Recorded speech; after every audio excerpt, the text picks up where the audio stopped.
Hello and welcome to the Appleby Hour. Hello and welcome to the vice presidential debate. I'm Appleby, and today I'm going to be providing reaction and commentary over this debate.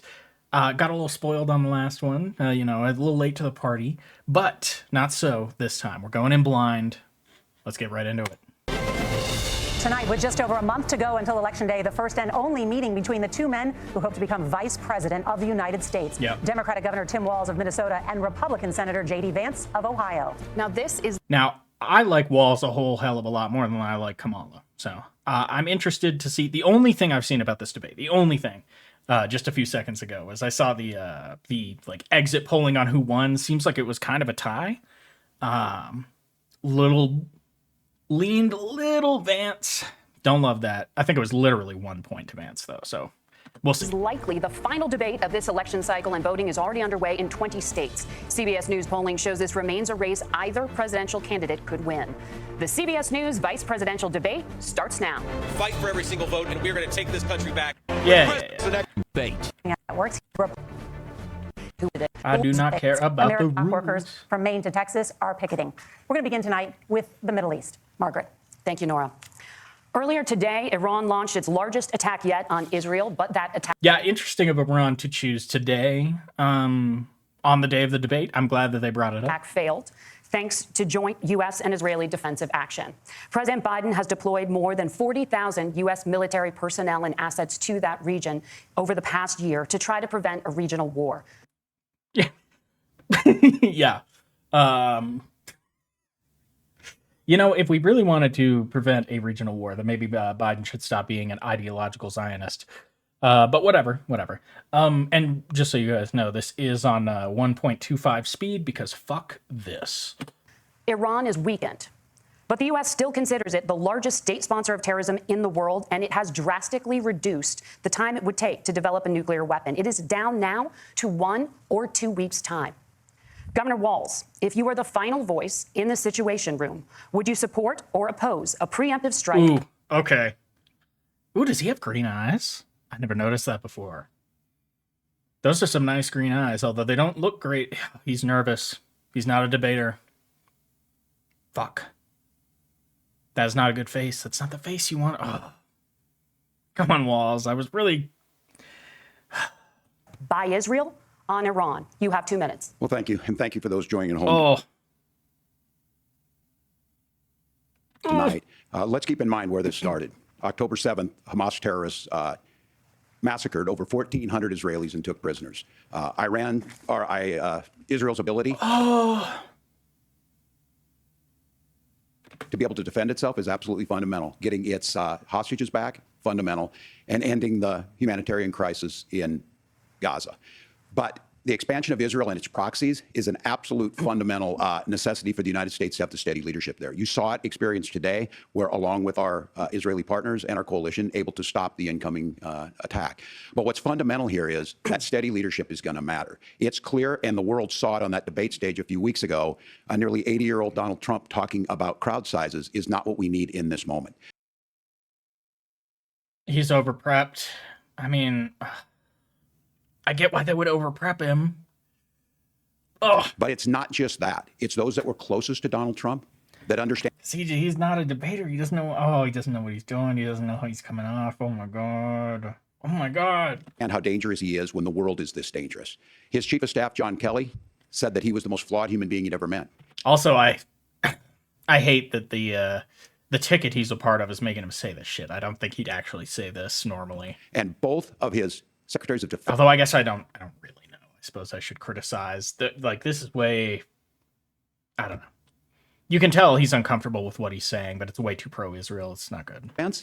And his national security advisors said he should be nowhere near the White House. Now, the person closest to them, Donald Trump, said he's unfit for the highest office. That was Senator Vance. What we've seen out of Vice President Harris is we've seen steady leadership. Is Senator Vance the closest to Trump? Ooh, speaking of Senator Vance, textured tie to the debate? Unheard of. We've seen a calmness that is able to draw on the coalitions to bring them together. Understanding that our allies matter. When our allies see Donald Trump turn towards Vladimir Putin, turn towards North Korea, when we start to see that type of fickleness around holding the coalitions together, we will stay committed. And as the vice president said today we will protect our forces and our allied forces, and there will be consequences. Governor, your time is up. Senator Vance, the same question. Would you support or oppose a preemptive strike by Israel on Iran? You have 2 minutes. So, Margaret, I want to answer the question. First of all, thanks, Governor. Thanks to CBS for hosting the debate. And thanks, most importantly, to the American people who are watching this evening and caring enough about this country to pay attention to this vice presidential debate. I want to answer the question. Wow. Yeah, that was a good start. I don't know. I do appreciate you thanking me for tuning in because it is a chore. But I want to actually give an introduction to myself a little bit because I recognize a lot of Americans don't know who either one of us are. I was raised in a working class family. My mother required food. Just answer the question. Assistance for periods of her life. My grandmother required Social Security help to raise me, and she raised me in part because my own mother struggled with addiction for a big chunk of my early life. I went to college on the GI Bill after I enlisted in the Marine Corps. They both have really pretty, haunting, beautiful eyes, and I did not notice that about either of them until this debate. And served in Iraq. And so I stand here asking to be your vice president with extraordinary gratitude for this country, for the American dream that made it possible for me to live my dreams. And most importantly, I know that a lot of you are worried about the chaos in the world and the feeling that the American dream is unattainable. I want to try to convince you tonight over the next 90 minutes that if we get better leadership in the White House, if we get Donald Trump back in the White House, the American dream is going to be attainable once again. Now, to answer this particular question, I doubt it. We have to remember that as much as Governor Walz just accused Donald Trump of being an agent of chaos, Donald Trump actually delivered stability in the world, and he did it by establishing effective deterrence. People were afraid of stepping out of line. Iran, which launched this attack, has received over $100 billion in unfrozen assets thanks to the Kamala Harris administration. What do they use that money for? They use it. Why is he turning? You don't want to turn to the... Whatever. I need to just accept that Walz is not a good debater, and he's not gonna perform like I wanted him to. You know? Unfortunate. To buy weapons that they're now launching against our allies, and God forbid, potentially launching against the United States as well. Donald Trump recognized that for people to fear the United States, you needed peace through strength. They needed to recognize that if they got out of line, the United States global leadership would put stability and peace back in the world. Now, you asked about a preemptive strike, Margaret, and I want to answer the question. Look, it is up to Israel what they think they need to do to keep their country safe, and we should support our allies wherever they are when they're fighting the bad guys. I think that's the right approach to take with the Israel question. Thank you, Senator. Governor Walz, do you care to respond to any of the allegations? Well, look, Donald Trump was in office. We'll sometimes hear a revisionist history, but when Donald Trump was in office, it was Donald Trump who we had a coalition of nations that had boxed Iran's nuclear program in, the inability to advance it. Yeah, that's absolutely true. Before the Trump administration, the Iran nuclear deal was fine. Things were fine. I'm obviously against nuclear proliferation. I want nuclear disarmament. And we were moving, were we moving? Whatever. The Iran deal was a step in the right direction. That's the point. And then Trump got rid of it. And then he tried to reinstate it. He got rid of it because it was Obama's thing. Obama did it, therefore bad, therefore repeal. No logic to it at all. Donald Trump pulled that program and put nothing else in its place. So Iran is closer to a nuclear weapon than they were before because of Donald Trump's fickle leadership. And when Iran shot down... See, you know what? He is performing better now that he is not...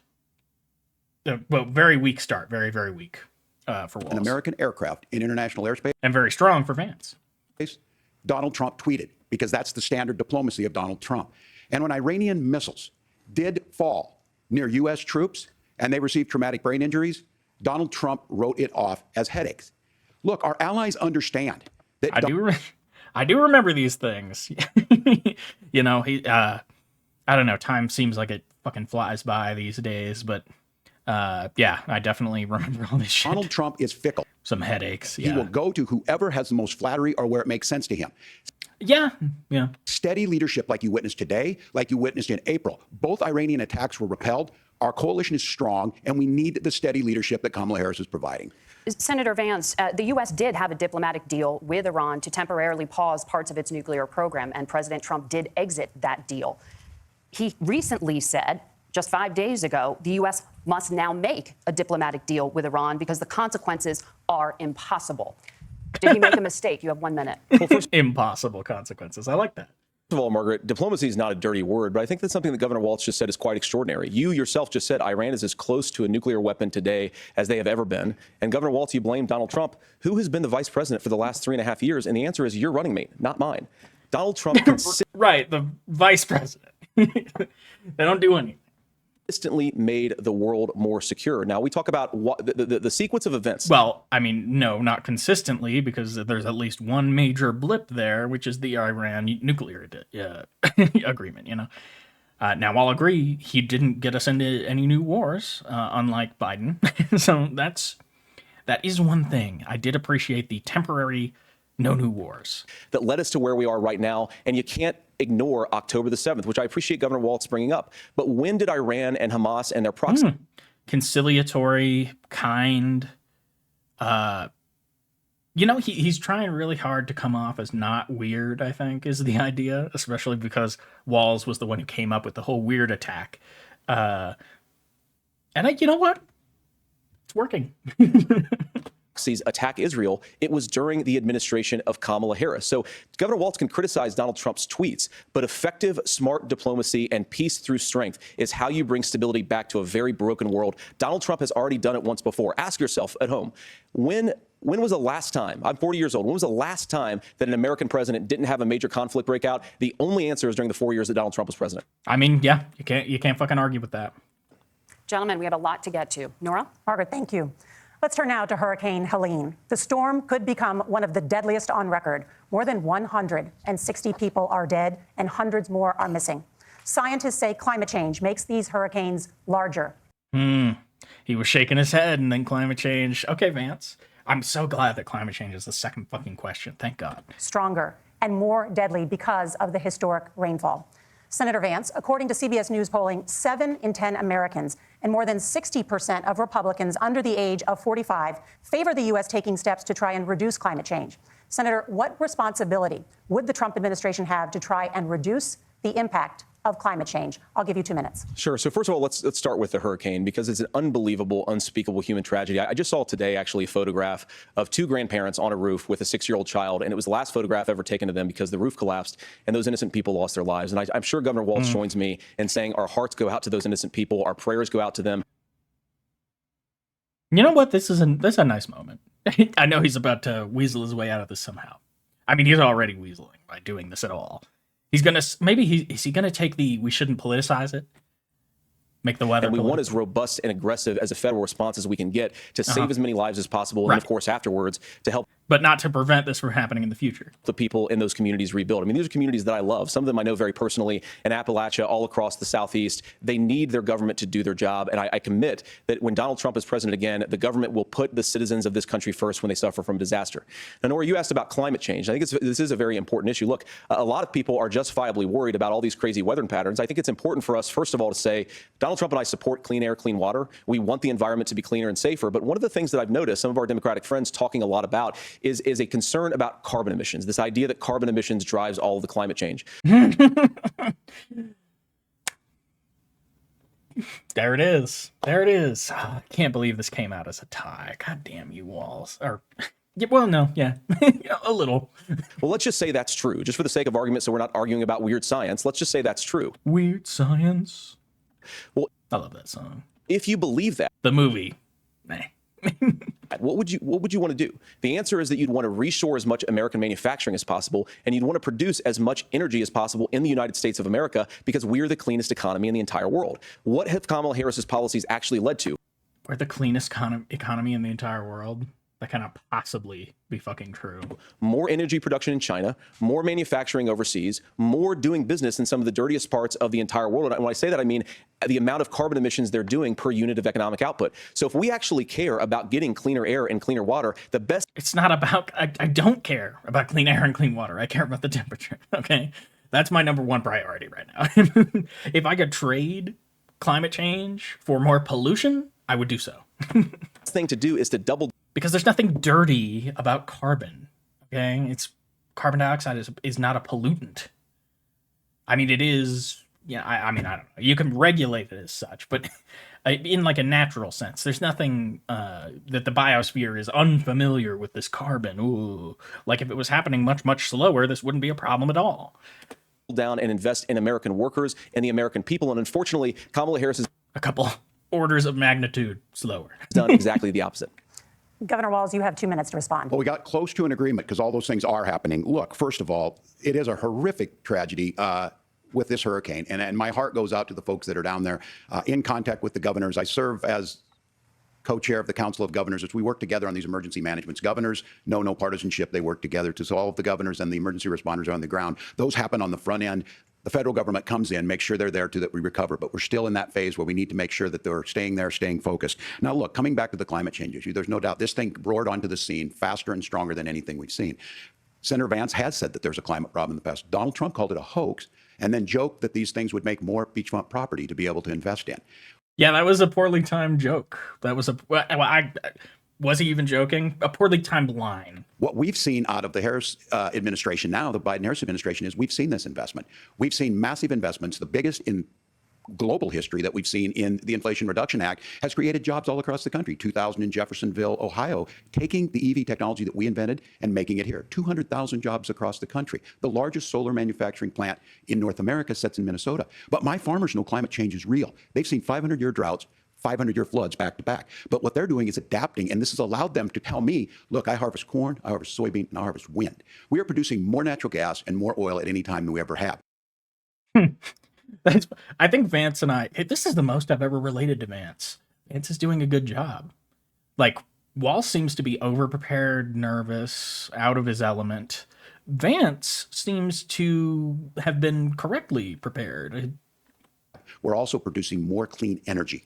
So the solution for us is to continue to move forward, that climate change is real. Reducing our impact is absolutely critical, but this is not a false choice. You can do that at the same time you're creating the jobs that we're seeing all across the country. That's exactly what this administration has done. We are seeing us becoming an energy superpower for the future, not just the current. And that's what absolutely makes sense. And then we start thinking about Yeah, that's an excellent point. Energy superpower for the future. how do we mitigate these disasters? Thank you. Senator, I want to give you an opportunity to respond there. The governor mentioned that President Trump has called climate change a hoax. Do you agree? Well, look, what the president has said is that if the Democrats, in particular Kamala Harris and her leadership, if they really believe that climate change is serious, what they would be doing is more manufacturing and more energy production in the United States of America, and that's not what they're doing. So clearly Kamala Harris... I mean, but it is what they're doing, though. So... herself doesn't believe her own rhetoric on this. If she did, she would actually agree with Donald Trump's energy policies. Now, something Governor Walz no. No. said I think is important to touch upon, because when we talk about clean energy, I think that's a slogan that often the Democrats will use here. And I'm talking, of course, about the Democratic leadership. And the real issue is that if you're spending hundreds of millions or even billions of dollars of American taxpayer money on solar panels that are made in China, number one, you're going to make the economy dirtier. We should be making more of those solar panels here in the United States of America. Some of them are, Tim, but a lot of them are being made overseas in China, especially Okay, but they're the components that go into those solar. Okay, but we're talking about policy, like in the future. So you can always use that line against it. It's like, oh, well, a lot of them are made in China. It's like, yeah, whose fault is that? Solar panels. So if you really want to make the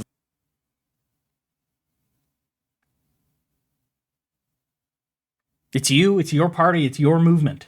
You're the ones who have been fighting solar tooth and nail every single fucking election cycle, and then you have the gall to turn around and be like, well, most of it's made in China. Yeah, whose fucking fault is that, Vance?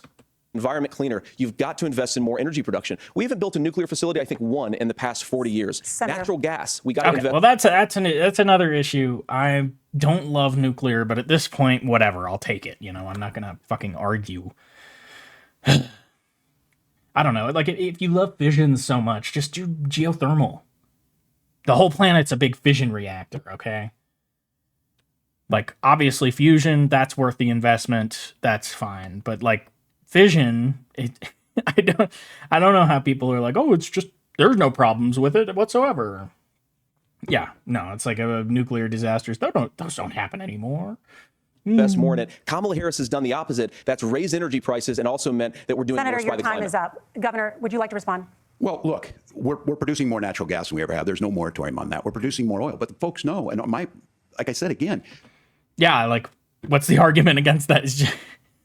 Yeah, I guess it doesn't matter. It's just that, the Republicans, they just lie to their base and the base eats it up and no one cares. These are not liberal folks. These are not folks that are Green New Deal folks. These are farmers that have been drought one year, massive flooding the next year. They understand that it makes sense. Look, our number one export cannot be topsoil from erosion from these massive storms. We saw it in Minnesota this summer. And thinking about how do we respond to that, we're thinking ahead on this. And what Kamala Harris has been able to do in Minnesota, we're starting to weatherproof some of these things. The infrastructure law that was passed allows us to think about mitigation in the future. How do we make sure that we're protecting by burying our power lines? Yeah, that's true. That's true. The Republicans do not have any answer to mitigation. Of course, it doesn't matter because the American people are so fucking uneducated that they don't know what the word mitigation means. How do we make sure that we're protecting lakefronts and things that we're seeing more and more of? But to call it a hoax and to take the oil company executives to Mar-a-Lago, say, give me money for my campaign and I'll let you do whatever you want. We can be smarter about that. And an all-above energy policy is exactly what she's doing, creating those jobs right here. Governor, your time is up. The overwhelming consensus among scientists is that the Earth's climate is warming at an unprecedented rate. Margaret? Thank you, Nora. We're going to turn now to immigration. The crisis at the U.S.-Mexico border consistently ranks as one of the top issues for American voters. Senator Vance. Of the top issue? Your campaign is pledging to carry out the largest... This one's going faster than the last one, which thank fucking God. Still not fast enough.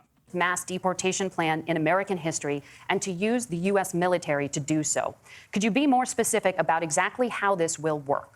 For example, would you deport parents who have entered the U.S. illegally and separate them from any of their children who were born on U.S. soil? You have 2 minutes. So first of all, Margaret, before we talk about deportations, we have to stop the bleeding. We have a historic immigration crisis. Okay, but that's not the question.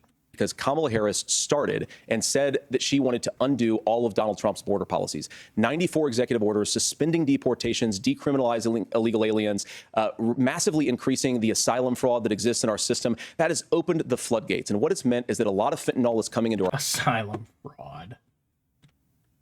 Our country. I had a mother who struggled with opioid addiction and has gotten clean. I don't want people who are struggling with addiction to be deprived of their second chance because Kamala Harris let in fentanyl into our communities at record levels. So you've got to stop the bleeding. You've got to re-implement Donald Trump's border policies, build the wall, re-implement deportations. And that gets me to your point, Margaret, about what do we actually do? So we've got 25 million illegal aliens who are here in the country. What do we do with them? I think the first thing that we do is we start with the criminal migrants. About 1 million of those people have committed some form of crime in addition to crossing the border illegally. I think you start with deportations on those folks. And then I think you make it harder for illegal aliens to undercut the wages of American workers. A lot of people will go home if they can't work for less than minimum wage in our own country. And by the way, that'll be really good for our workers who just want to earn a fair wage for doing a good day's work. And the final point, Margaret, is you asked... Yes. Yeah, and that's it's fucking 725. About family separation. Right now in this country, Margaret, we have 320,000 children that the Department of Homeland Security has effectively lost. Some of them have been sex trafficked. Some of them hopefully are at homes with their families. Some of them have been used as drug trafficking mules. The real family separation policy in this country is unfortunately Kamala Harris's wide open southern border. Okay, but it doesn't answer the fucking question. And I'd ask my fellow Americans to remember, when she came into office, she said she was going to do this. Real leadership would be saying, you know what, I screwed up. We're going to go back to Donald Trump's border policies. I wish that she would do I want to fucking die. that. It would be good for all of us. Governor, do you care to respond to any of the specific allegations, including that the vice president is, quote, letting in fentanyl and using kids as drug mules, among other things regarding children? Okay, that was a completely biased and unacceptable spin from CBS there. That was frankly disgusting. That she should be fired. That was insane. Like, I don't know. I get it. I appreciate it that you're trying to like prevent the fascist riot. I don't know. The drug mule is not true, but I don't know. I guess I take it back. I guess I can't expect journalistic integrity under these fucking conditions.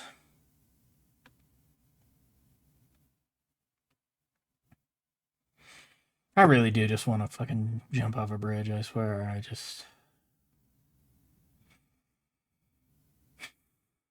I guess I can't.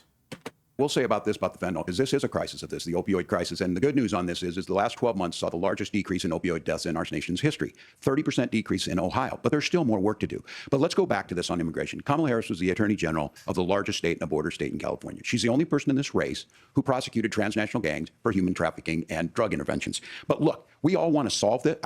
most of us want to solve this. And that is the United States Congress. That's the Border Patrol agents. That's the Chamber of Commerce. That's most Americans out here. That's why we had the fairest and the toughest bill on immigration that this nation's seen. It was crafted by a conservative senator from Oklahoma, James Lankford. I know him. He's super conservative, but he's a man of principle, wants to get it done.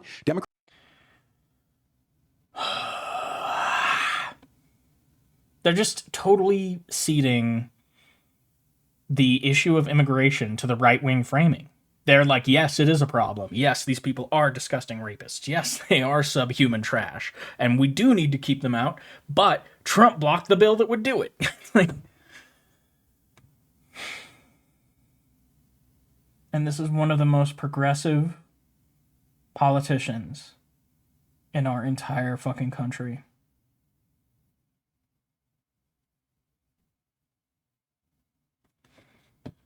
Democrats and Republicans worked on this piece of legislation. The Border Patrol said, this is what we need in here. These are the experts. And the Chamber of Commerce and the Wall Street Journal said, pass this thing. Kamala Harris helped get there. 1,500 new border agents. Detection for drugs. DOJ money to speed up these the adjudications on this, just what America wants. But as soon as I was getting ready to pass and actually tackle this, Donald Trump said no. Told them to vote against it because it gives him a campaign issue. It gives him what would Donald Trump talk about if we actually did some of these things? And they need to be done by the legislature. You can't just do this through the executive branch. So look, we have the options to do this. Donald Trump had 4 years. He had 4 years to do this. And he promised you, America, how easy it would be. I'll build you a big, beautiful wall, and Mexico will pay for it. Less than 2% of that wall got built, and Mexico didn't pay a dime. But here we are again, 9 years after he came down that escalator, dehumanizing people and telling him what he was going to do. As far as a deportation plan, at one point, Senator Vance said it was so unworkable to be laughable. So that's where we're at. Pass the bill, she'll sign it. Governor, your time is up.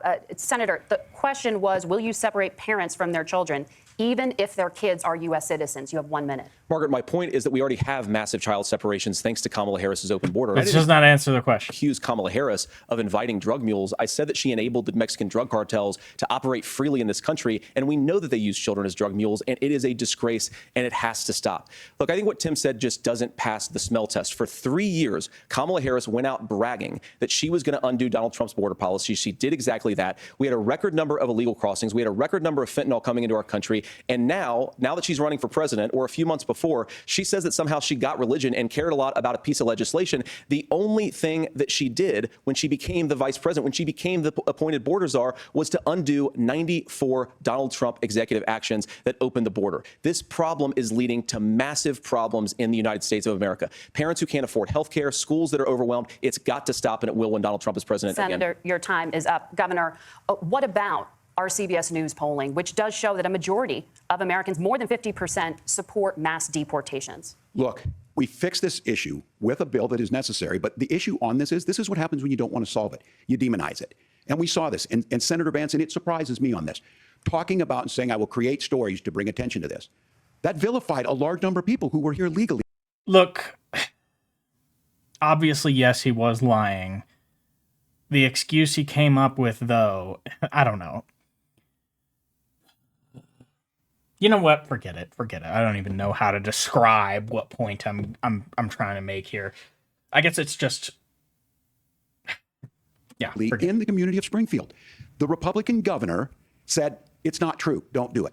There's consequences for this. There's consequences. We could come together. Senator Lankford did it. We could come together and solve this if we didn't let Donald Trump continue to make it an issue. And the consequences in Springfield were the governor had to send state law enforcement to escort kindergartners to school.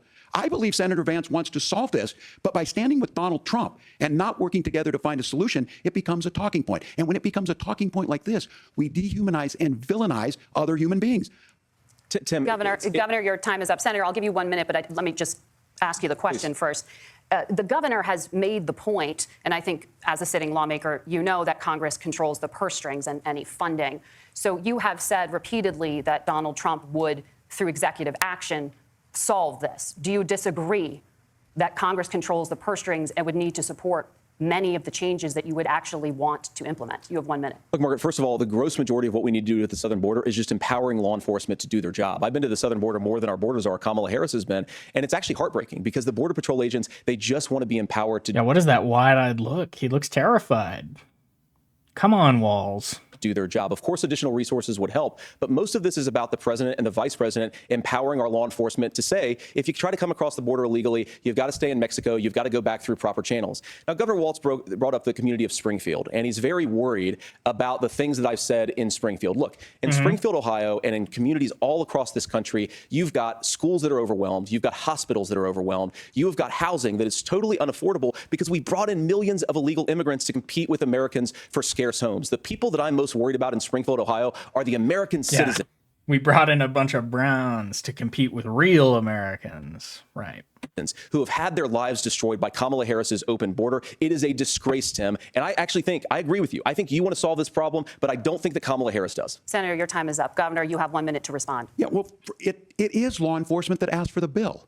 They helped craft it. They're the ones that supported it. That's because they know we need to do this. Look, this issue of continuing to bring this up, of not dealing with it, of blaming migrants for everything. On housing, we could talk a little bit about Wall Street speculators buying up housing and making them less affordable, but it becomes a blame.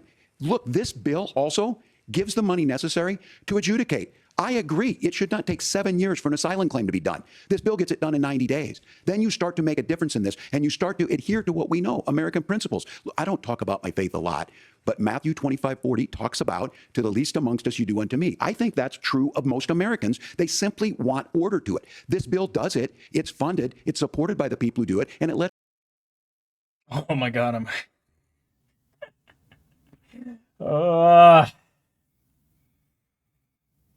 I don't know. I hope my suffering, I hope my pain brings you pleasure. Oh, I don't know. I want things to improve, maybe. Is that an option? Is there any party offering improvement to the world? No? Damn.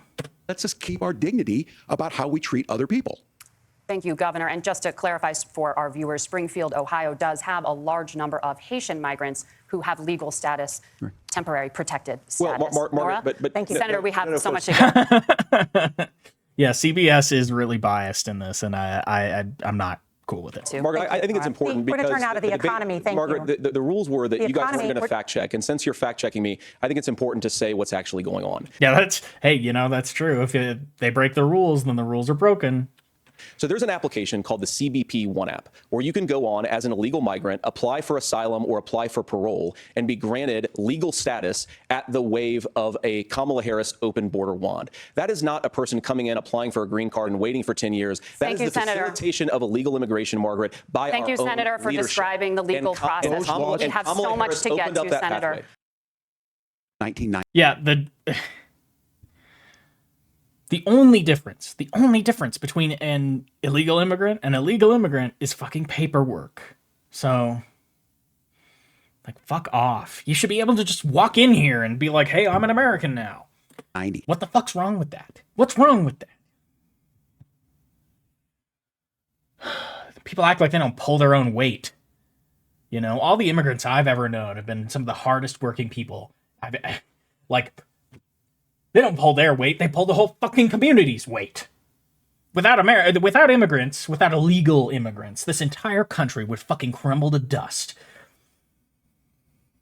And it's just a bunch of racist fucks who pretend not to understand that.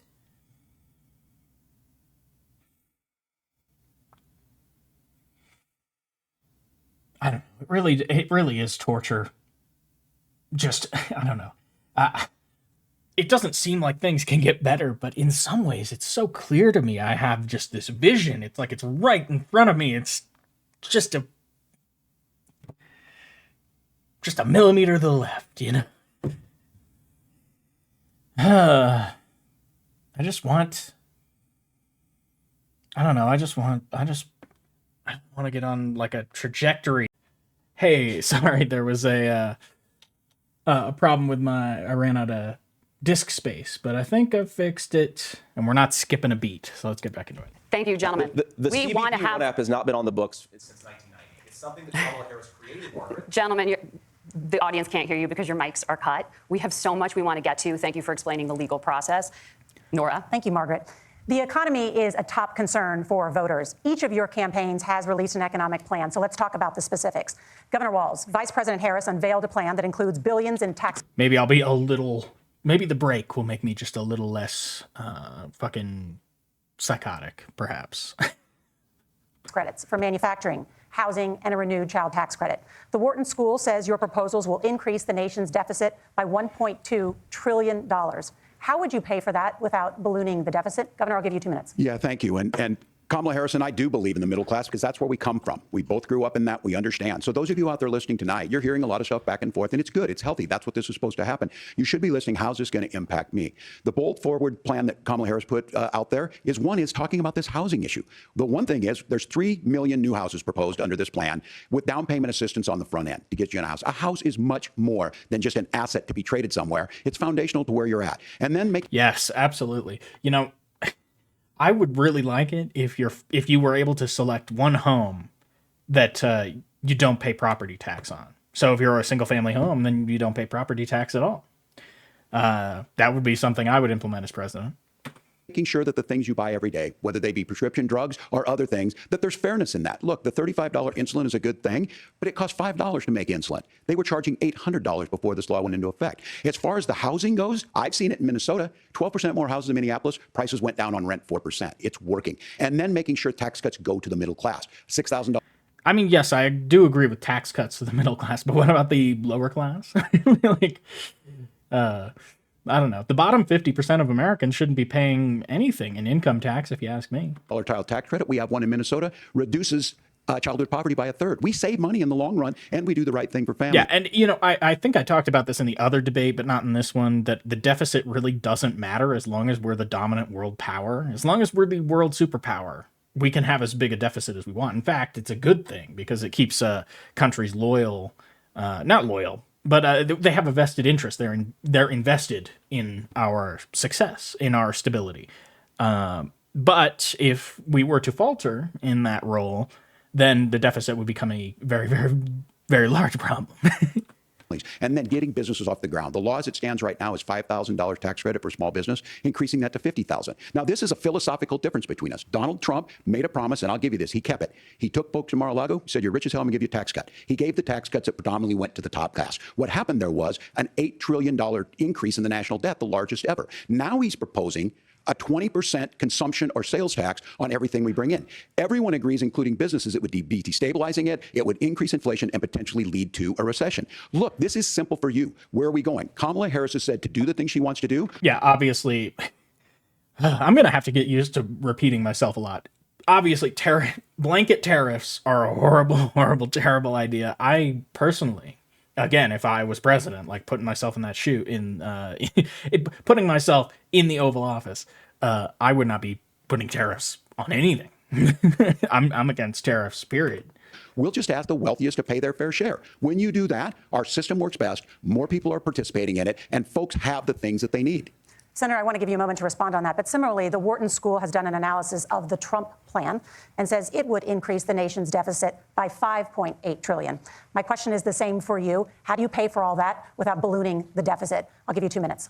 Well, first of all, you're going to hear a lot from Tim Walz this evening, and you just heard it in the answer, a lot of what Kamala Harris proposes to do. And some of it, I'll be honest with you, it even sounds pretty good. Here's what you won't hear, is that Kamala Harris has already done it. Because he's really coming off better tonight. Like, he's really got his shit together. In the vice president for 3.5 years, she had the opportunity to enact all of these great policies, and what she's actually done instead is drive the cost of food higher by 25%, drive the cost of housing higher by about 60%, open the American southern border, and make middle-class life unaffordable for a large number of Americans. If Kamala Harris has such great plans for how to address middle-class problems, then she ought to do them now, not when asking for a promotion, but in the job the American people gave her 3.5 years. Yeah, that is always the problem running as an incumbent, even if you're running as vice president. Although, to be fair, she does not have that much power. But it is an appropriate question for their administration, for the Biden-Harris administration. Or I guess I should say, no. Yeah, no, it's a fair question to ask them. But yeah, I mean, she's not going to do any of that shit. But I don't know. Years ago, and the fact I hate American politics. I mean, I love it, but I hate it. The fact that she isn't tells you a lot about how much you can trust her actual plans. Now, Donald Trump's economic plan is not just a plan, but it's also a record. A lot of those same economists attack Donald Trump's plans, and they have PhDs, but they don't have common sense, and they don't have wisdom. Who has common sense? I've never met anyone who had common sense. I don't think such a thing exists. I don't think they give out sense. I don't think it's common. I think it's kind of hard won. Because Donald Trump's economic policies delivered the highest take-home pay in a generation in this country, 1.5% inflation, and to boot, peace and security all over the world. So when people say that Donald Trump's economic plan doesn't make sense, I say look at the record. He delivered rising take-home pay for American workers. Yeah, but he didn't do any of that. He was just happened to be in power during, and like, presidents don't control the economy. Trump did not pass any economic legislation that I can think of at all. I tried in the last debate. I don't know. Nothing's coming to mind. There was the tax cuts. That's it. That's it. And the economy was better before those tax cuts. Also, I appreciate, I don't know why I'm mentioning this now, but the fact that the podiums are color-coded, cute. Now, Tim admirably admits that they want to undo the Trump tax cuts. But if you look at what was so different about Donald Trump's tax cuts, even from previous Republican tax cut plans, is that a lot of those resources went to giving more take-home pay to middle-class and working-class Americans. Yeah, temporarily. It's a temporary tax cut for the middle class and a permanent tax cut for the upper class. It was passed in 2017, and you saw an American economic boom unlike we've seen in a generation in this country. That is a record that I'm proud to run on, and we're going to get back to that common sense wisdom so that you can afford to live the American dream again. I know a lot of you are struggling. I know a lot of you are worried about paying the bills. It's going to stop when Donald Trump brings back common sense to this country. Governor, do you want to respond to that? What has Kamala Harris done for the middle class? Yeah, well, Kamala Harris's day one was Donald Trump's failure on COVID that led to the collapse of our economy. We were already before COVID in a manufacturing recession, but 10 million people out of work, largest percentage since the Great Depression. 9 million jobs closed on that. That was day one, whether it was the Infrastructure Act or other things we moved. Now, you made a question about experts, said this. I've made a note of this. Economists can't be trusted. Science can't be trusted. National security folks can't be trusted. Look, if you're going to be president, you don't have all the answers. Donald Trump believes he does. My pro tip of the day is this. If you need heart surgery, listen to the people at the Mayo Clinic in Rochester, Minnesota, not Donald Trump. And the same thing goes with this. And I ask you out there, teachers, nurses, truck drivers, whatever, how is it fair that you're paying your taxes every year and Donald Trump hasn't paid any federal tax in the last 15 years, and the last year as president? That's what's wrong with the system. There's a way around it, and he's bragged about that. We're just asking for fairness in it, and that's all you want.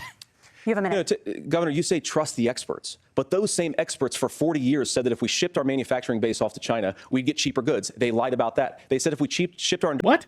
No, they didn't. What? What? Obviously, things manufactured in China are cheaper. What the fuck are you talking about? Industrial base off to other... Have you ever gone to one of those American-only stores? Everything's fucking like $10 more expensive than it normally would be. To Mexico and elsewhere, it would make the middle class stronger. They were wrong about that. They were wrong about the idea that if we... that's fair. That's fair. But that's not about, in my opinion, this is just about the historical progression of economies.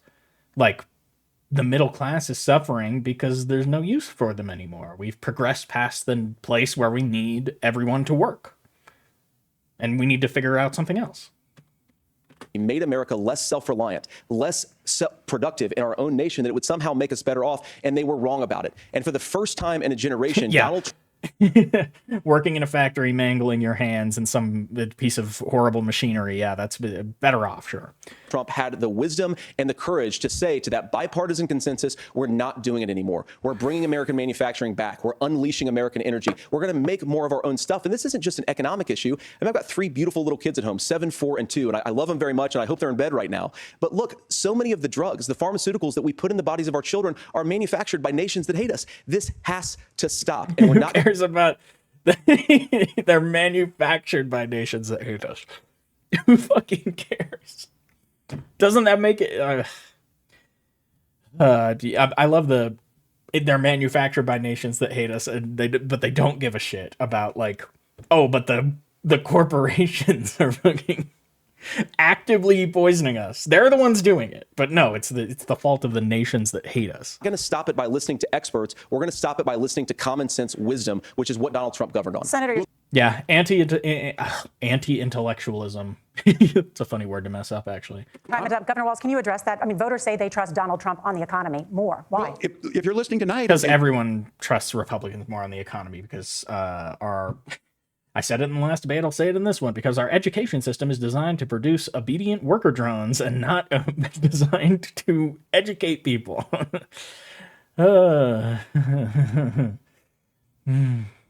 Yeah, I know. When you try and seek an actual education, it turns out you're kind of a poor student. and Funny you how want that billionaires works. get tax cuts. You heard what the numbers were.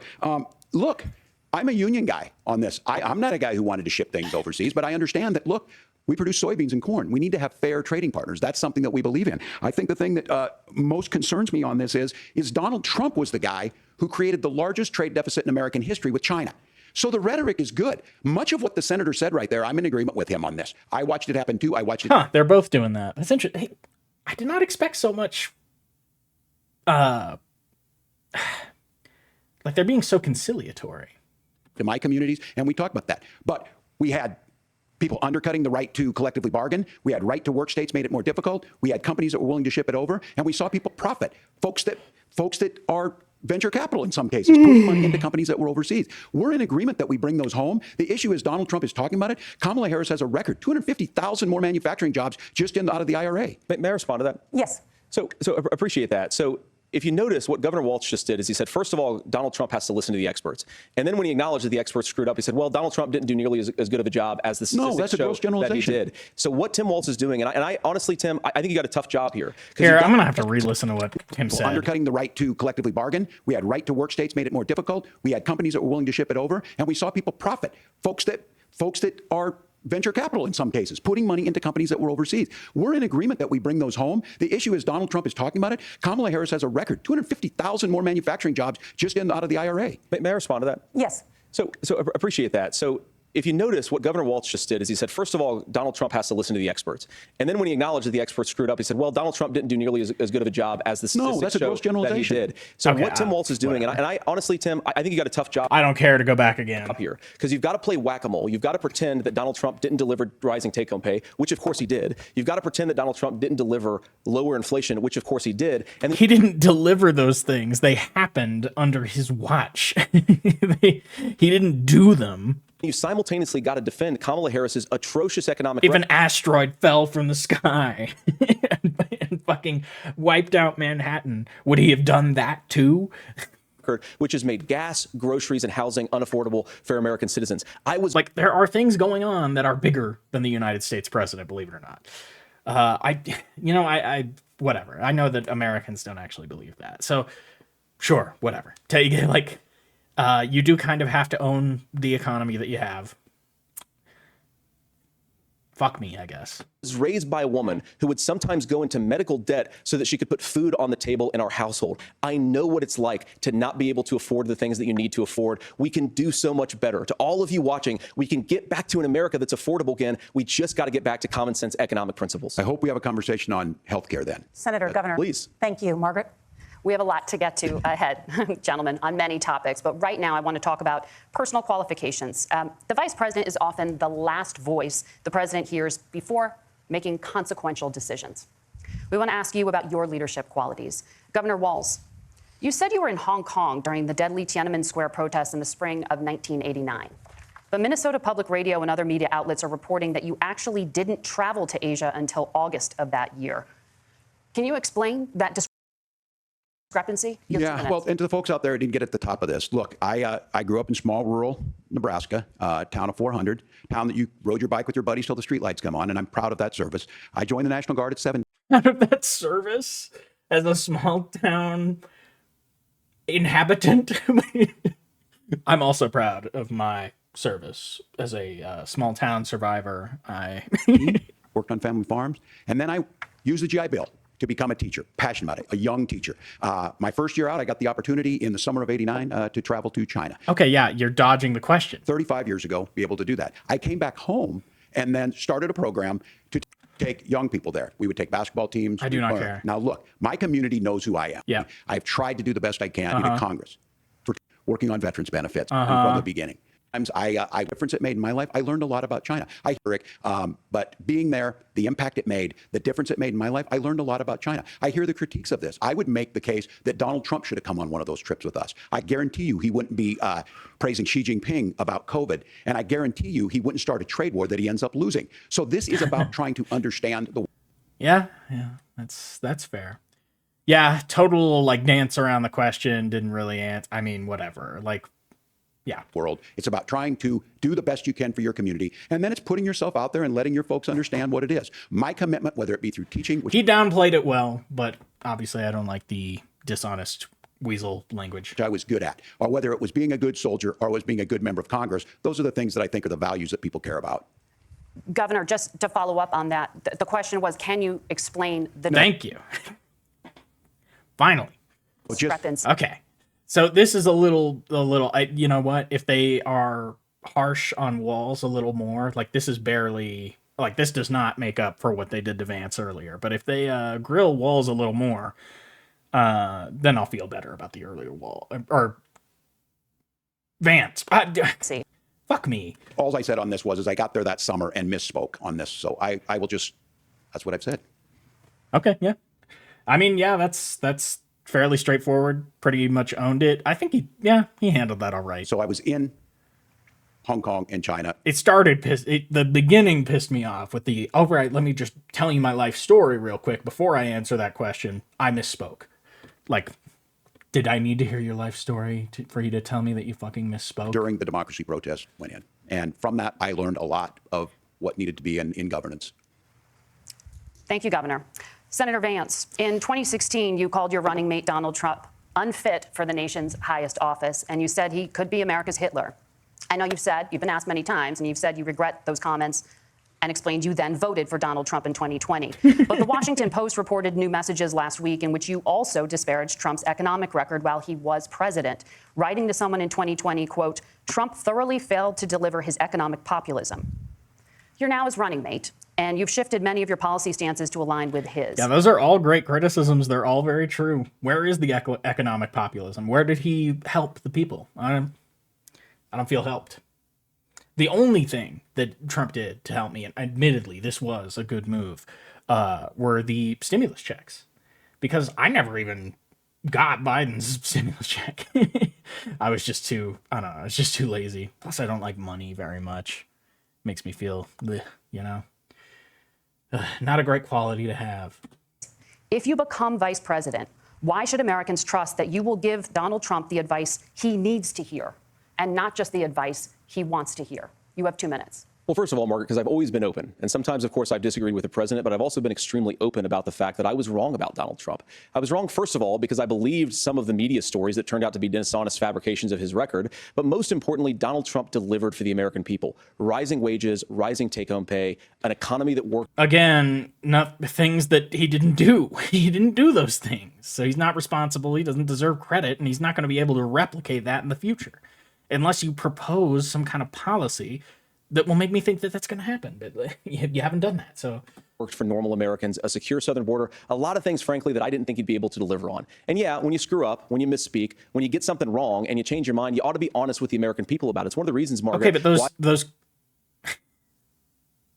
I've done so many interviews is because I think it's important to actually explain to the American people where I come down on the issues and what changed. Now, you pointed out the messages from 2020. Margaret, I've been extremely consistent that I think there were a lot of things that we could have done better in the Trump administration in the first round if Congress was doing its job. I strongly believe, and I've been a United States senator, that Congress is not just a high-class debating society. It's not just a forum for senators and congressmen to whine about problems. It's a forum to govern. So there were a lot of things on the border, on tariffs, for example, where I think that we could have done so much more if the Republican Congress and the Democrats in Congress had been a little bit better about how they govern the country. They were so obsessed with impeaching Donald Trump, they couldn't actually govern. And I want to talk about this tariff issue in particular, Margaret, because Tim just accused this of being a national sales tax. Look, the one thing, and it is a national sales tax. I mean, it would have the same effect. The point is that a blanket tariff. Okay, again, I'm getting used to repeating stuff. Tariffs.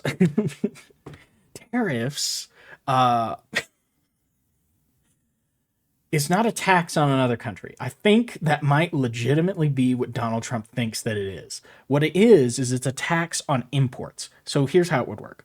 You're a business, right? You're Walmart. You import Chinese crap. You sell it to the American people, right? Smart business model, works great. But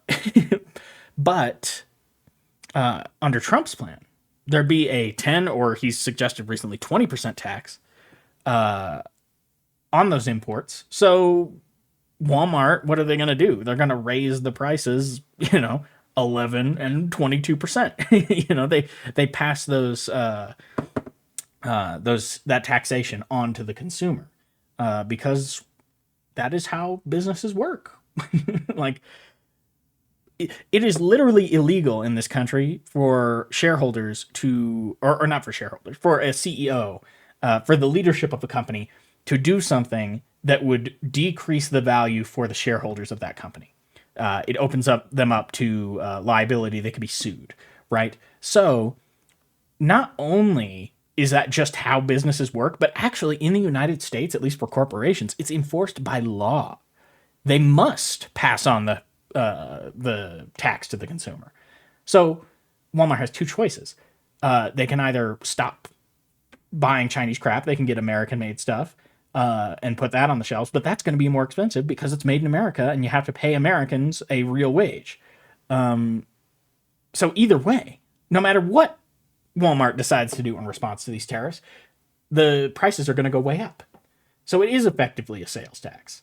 And obviously, no, it is not literally a sales tax, but it's good messaging because the American people do not know what tariffs are or how they work. It confuses them. Probably surprised to hear me praising Joe Biden, but the one thing that Joe Biden did is he continued some of the Trump tariffs that protected American manufacturing jobs. And it's the one issue. It's so funny because I'm watching these back-to-backs, right? So in the Harris versus Trump debate, Trump was attacking them for taking off his tariffs, and here they're giving them credit for continuing the tariffs. Most pro-worker part of the Biden administration, it's the one issue where Kamala Harris has run away from Joe Biden's record. Think about this. If you're trying to employ slave laborers in China at $3 a day, you're going to do that and undercut the wages of American workers unless our country stands up for itself and says, you're not accessing our markets unless you're paying middle-class Americans a fair wage. Senator, your time is up. Unless China is paying middle-class Americans a fair wage. Nora? Thank you. Now to the issue of reproductive rights. Governor Walz, after Roe versus Wade was overturned, you signed a bill into law that made Minnesota one of the least restrictive states in the nation when it comes to abortion. Former President Trump said in the last debate that you believe abortion, quote, in the 9th month is absolutely fine. Yes or no? Is that what you support? I'll give you 2 minutes. That's not what the bill says, but look, this issue is what's on everyone's mind. Donald Trump put this all into motion. He brags about how great it was that he put the judges in and overturned Roe versus Wade, 52 years of personal autonomy. And then he tells us, oh, we send it to the states. It's a beautiful thing. Amanda Zaworski would disagree with you on it's a beautiful thing. A young bride in Texas waiting for their child at 18 weeks. She has a complication, a tear in the membrane. She needs to go in. The medical care at that point needs to be decided by the doctor. And that would have been an abortion. But in Texas, that would have put them in legal jeopardy. She went home, got sepsis, nearly dies, and now she may have difficulty having children. I mean, I don't know. What do I say? I'm pro-choice. I'll even concede that it's murder. I don't care. I mean, whatever. It's murder when you kill a spider. Or in Kentucky, Hadley Duvall, a 12-year-old child raped and impregnated by her stepfather. Those are horrific. Now, when God asked about that, Senator Vance said 2 wrongs don't make a right. There is no right in this. So in Minnesota, what we did was restore Roe versus Wade. We made sure that we put women in charge of their health care. But look, this is not what, if you don't know Amanda or a Hadley, you soon will. Their Project 2025 is going to have a registry of pregnancies. It's going to make it more difficult, if not impossible, to get contraception and limit access, if not eliminate access to infertility treatments. For so many of you out there listening, me included, infertility treatments are why I have a child. That's nobody else's business, but those things are being proposed. And the catch-all on this is well, the states yeah, I mean, the control of reproduction obviously has been a preoccupation of the right for a long, long time now. And it is certainly concerning, alarming. decide what's right for Texas might not be right for Washington. That's not how this works. This is based. Washington. human right. We have seen That's fun. maternal mortality skyrocket in Texas, outpacing many other countries in the world. This is about health care. In Minnesota, we are ranked first in Hard to health care argue for a with. reason. We trust women. We trust doctors. Senator, do you want to respond to the governor's claim? Will you create a federal pregnancy monitoring agency? No, Nora, certainly we won't. And I want to talk about this issue because I know Yeah, I said in the last debate, and please go watch that if this what I'm about to say is like irks you.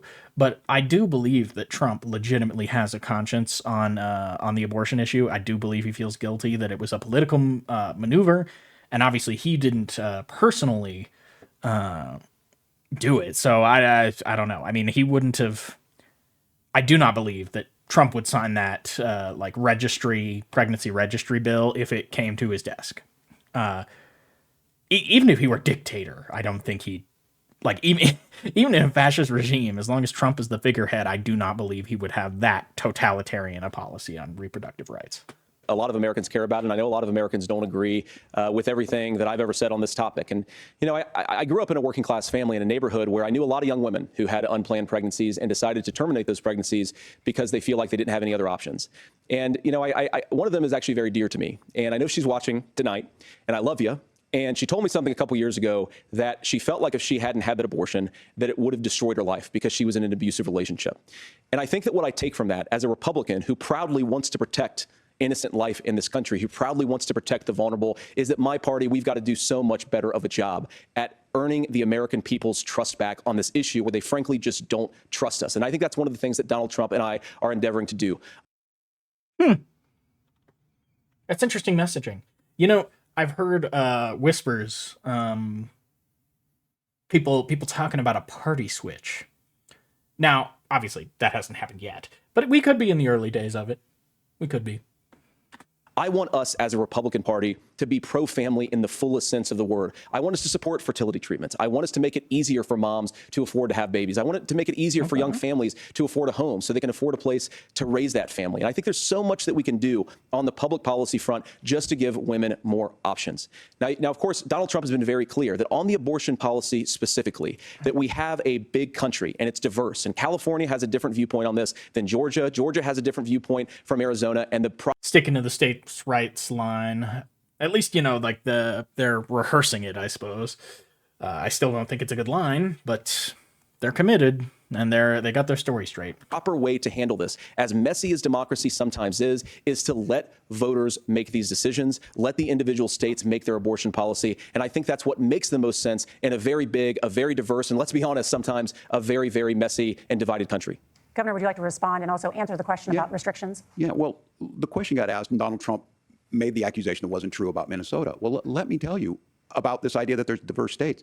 There's a young woman named Amber Thurman. She happened to be in Georgia, a restrictive state. Because of that, she had to travel a long distance to North Carolina to try. Yeah, this also, the states' rights thing doesn't do away with the whole, like, you know, basically women slave catcher laws where it's like, oh, if you went to another state to have an abortion, that's also illegal when you come back, you know? So it doesn't even really solve the problem for them. But it sounds kind of good if you don't know. And get her care. Amber Thurman died in that journey back and forth. The fact of the matter is, how can we as a nation say that your life and your rights, as basic as the right to control your own body, is determined on geography?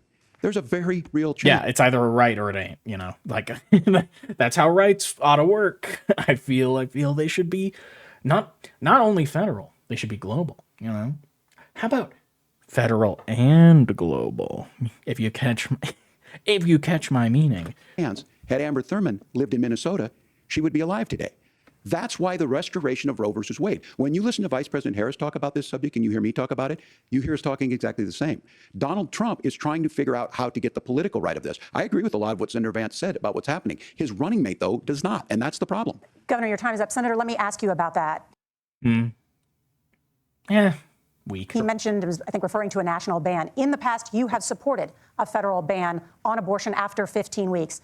In fact, you said if someone can't support legislation like that, quote, you are making the United States the most barbaric pro-abortion regime anywhere in the entire world. My question is, Why have you changed your position? Well, Nora, first of all, I never supported a national ban. I did when I was running for Senate in 2022 talk about setting some minimum national standard. For example, we have a partial birth abortion ban in place in this country at the federal level. I don't think anybody's trying to get rid of that, or at least I hope not, though I know that Democrats have taken a very radical pro-abortion stance. But Nora, one of the things that changed is in the state of Ohio, we had a referendum in 2023, and the people of Ohio voted overwhelmingly, by the way, against my position. And I think that what I learned from that, Nora, is that we've got to do a better job at winning back people's trust. So many young women would love to have families. So many young women also see an unplanned pregnancy as something that's going to destroy their livelihood, destroy their education, destroy their relationships. And we have got to earn people's trust back. And that's why Donald Trump and I are committed to pursuing pro-family policies, making childcare more accessible, making fertility treatments more accessible, because we've got to do a better job at that. And that's what real leadership is. Governor, your response. I'm going to respond on the pro-abortion piece of that. No, we're not. We're pro-women. We're pro-freedom to make your own choice. We know what the implications. I'm kind of pro-abortion. I'm an anti-natalist. I am pro-abortion, anti-choice. Implications are to not be that. Not really, but somewhere in my heart, I am. Women having miscarriages, women not getting the care, physicians feeling like they may be prosecuted for providing that care. And as far as making sure that we're educating our children and giving them options. Yeah, prosecuting physicians. Now that's again another reason that this doesn't, the states' rights thing is nonsense. It's fucking bullshit. Minnesota's a state with one of the lowest teen pregnancy rates. We understand that too. We know that the options need to be available, and we make that true. We also make it, we're a top 3 state for the best place to raise children. But these two things, to try and say that we're pro-children, but we don't like this, or you guys are pro-abortion, that's not the case at all. We are pro-freedoms for women to make their choices, and we're going, and Kamala Harris is making the case, to make options for children more affordable, a $6,000 child tax credit, but we're not going to base that on the backs of making someone like Amber Thurman drive 600 miles to try and get health care. Senator? May I respond to that? First of all, Governor, I agree with you. Amber Thurman should still be alive, and there are a lot of people who should still be alive, and I certainly wish that she was. And maybe you're free to disagree with me on this and explain this to me, but as I read the Minnesota law that you signed into law, the statute that you signed into law, it says that a doctor who presides over an abortion where the baby survives, the doctor is under no obligation to provide life-saving care to a baby who survives a botched late-term abortion. That is, I think, That's whether you're pro-choice or pro-abortion, that is fundamentally barbaric. And that's why I use that word, Nora, is because some of what we've seen, do you want to force Catholic hospitals to perform abortions against their will? Because Kamala Harris is I would like to force Catholic hospitals to close. supported suing Catholic nuns to violate their freedom of conscience. We can be a big and diverse country where we respect people's freedom of conscience and make the country more pro-baby and pro-family. But please. Yes, Governor, please. Pro-baby. That was a little weird. I don't think most people would see it that way, but I think if you think about it for just a minute. Respond. Look, this is one where there's always something there. This is a very simple proposition. These are women's decisions to make about their healthcare decisions, and the physicians who know best when they need to do this. Trying to distort the way a law is written. This is women's decisions to make about their decisions. I mean, not wrong, but maybe English a little better, Walz. That was harsh.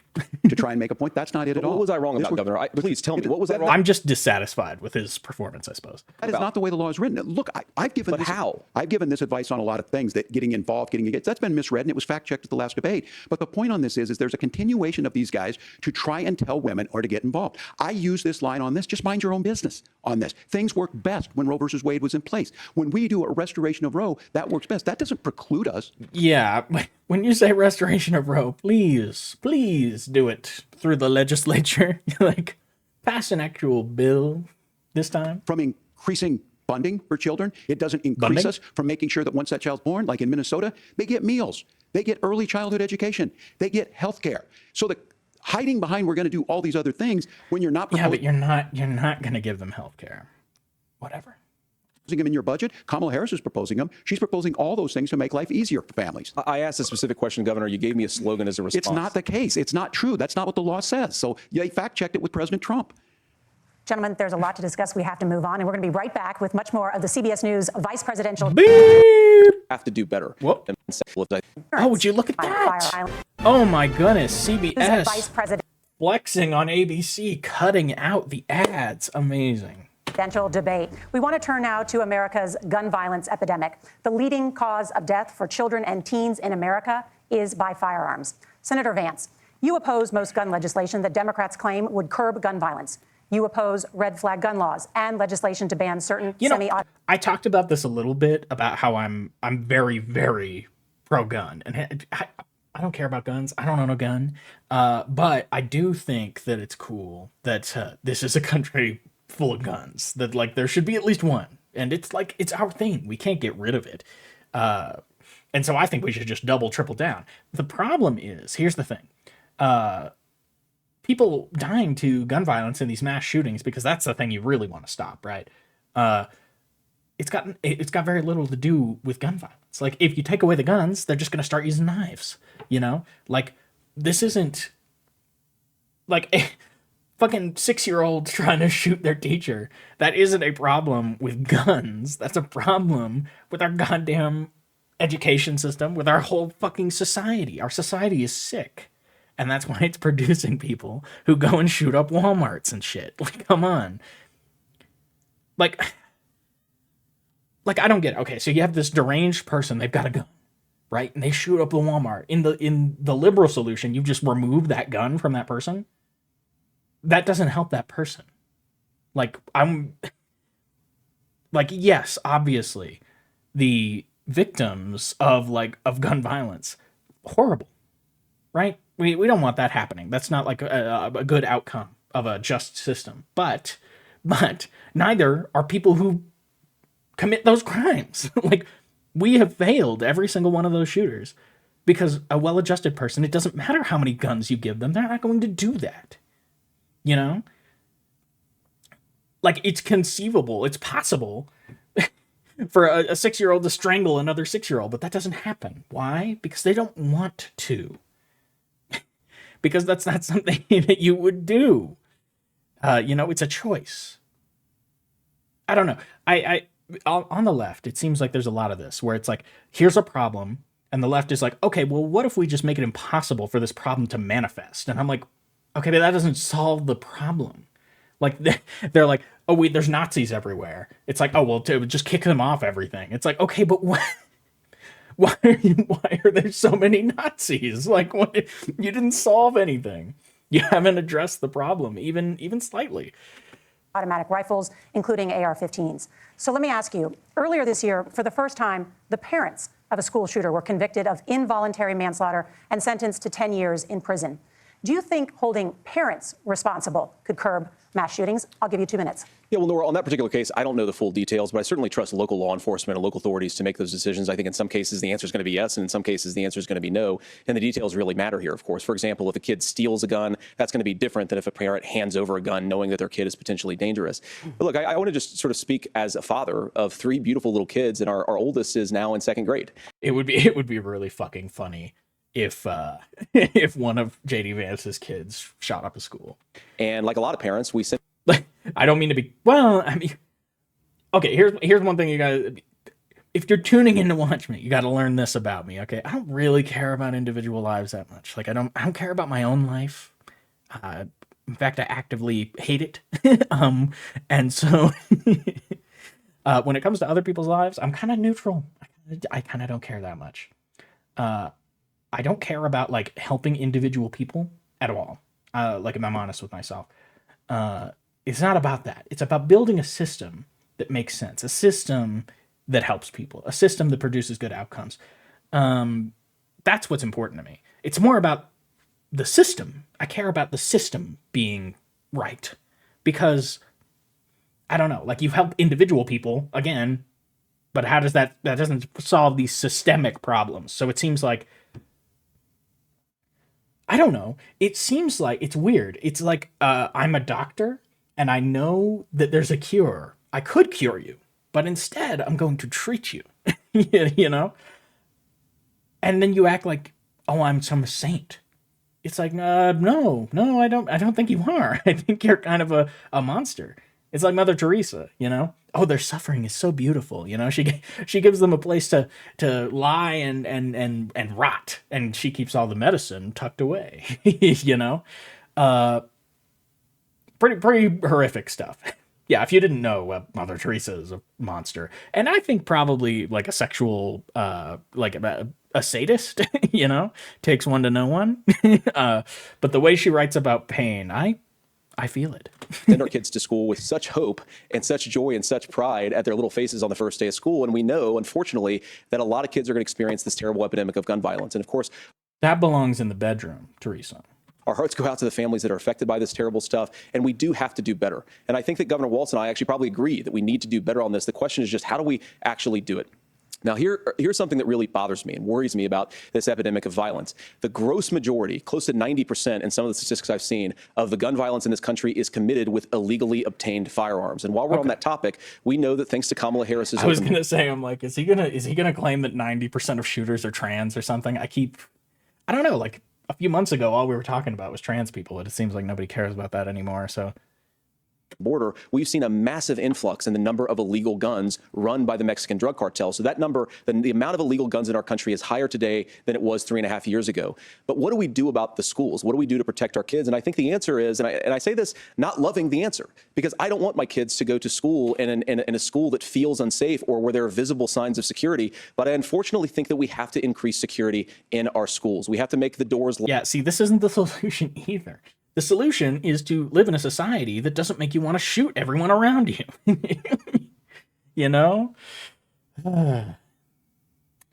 Block better. We have to make the doors stronger. We've got to make the windows stronger. And of course, we've got to increase school resource officers, because the idea that we can magically wave... You know, I was actually in one of these events. My hometown is Lander, Wyoming. I went to school at Southside Elementary, right? And there was an incident where some guy, I understand, like, I'm remembering this from when I was a child, but somebody with an axe came into the school. I don't know what he was doing. But, you know, even back then, I didn't really, like, the prospect of me losing my life, I didn't really care. Like, I'd already processed death. I don't know, something about Mom was trying to prepare me for my dog Walter dying. He's actually, we put some of his ashes in a little glass ornament I have over there. You know, keeps him close. Good old Wally. But anyway, so preparing me for Walter's death. And then I was like, wait, so one day you're going to die? You know, and I start crying, walking down the sidewalk. And she's like, oh, fuck, okay, we're doing this, I guess. But anyway, so I was already acquainted with my mortality. And as soon as I found out about death, I was pretty fascinated. My like little security blanket doll, there was a little bear when I was a baby, and that's locked away. There's a bunny rabbit over there from like I'd say from in between, you know, when I could speak and when I found out about death, and then immediately after that the grave digger spawn figure became my security blanket doll. And that one lasted a while and was the last one. I wish I still had it. I know, I love that little grave-digger. But anyway, so like I said in the last debate, or I think it was the last debate, maybe it was the last part of this one, but that my first job was in a hospital. I've always been, you know, attracted to death like that. But anyway, so during this lockdown, while this axe guy was wandering through the schools, and we already had, you know, solid steel doors, so there was no I asked the teacher why he didn't bring a gun, and he's like, because a gun couldn't break through our doors. But an axe, if you take it to the hinges, it will.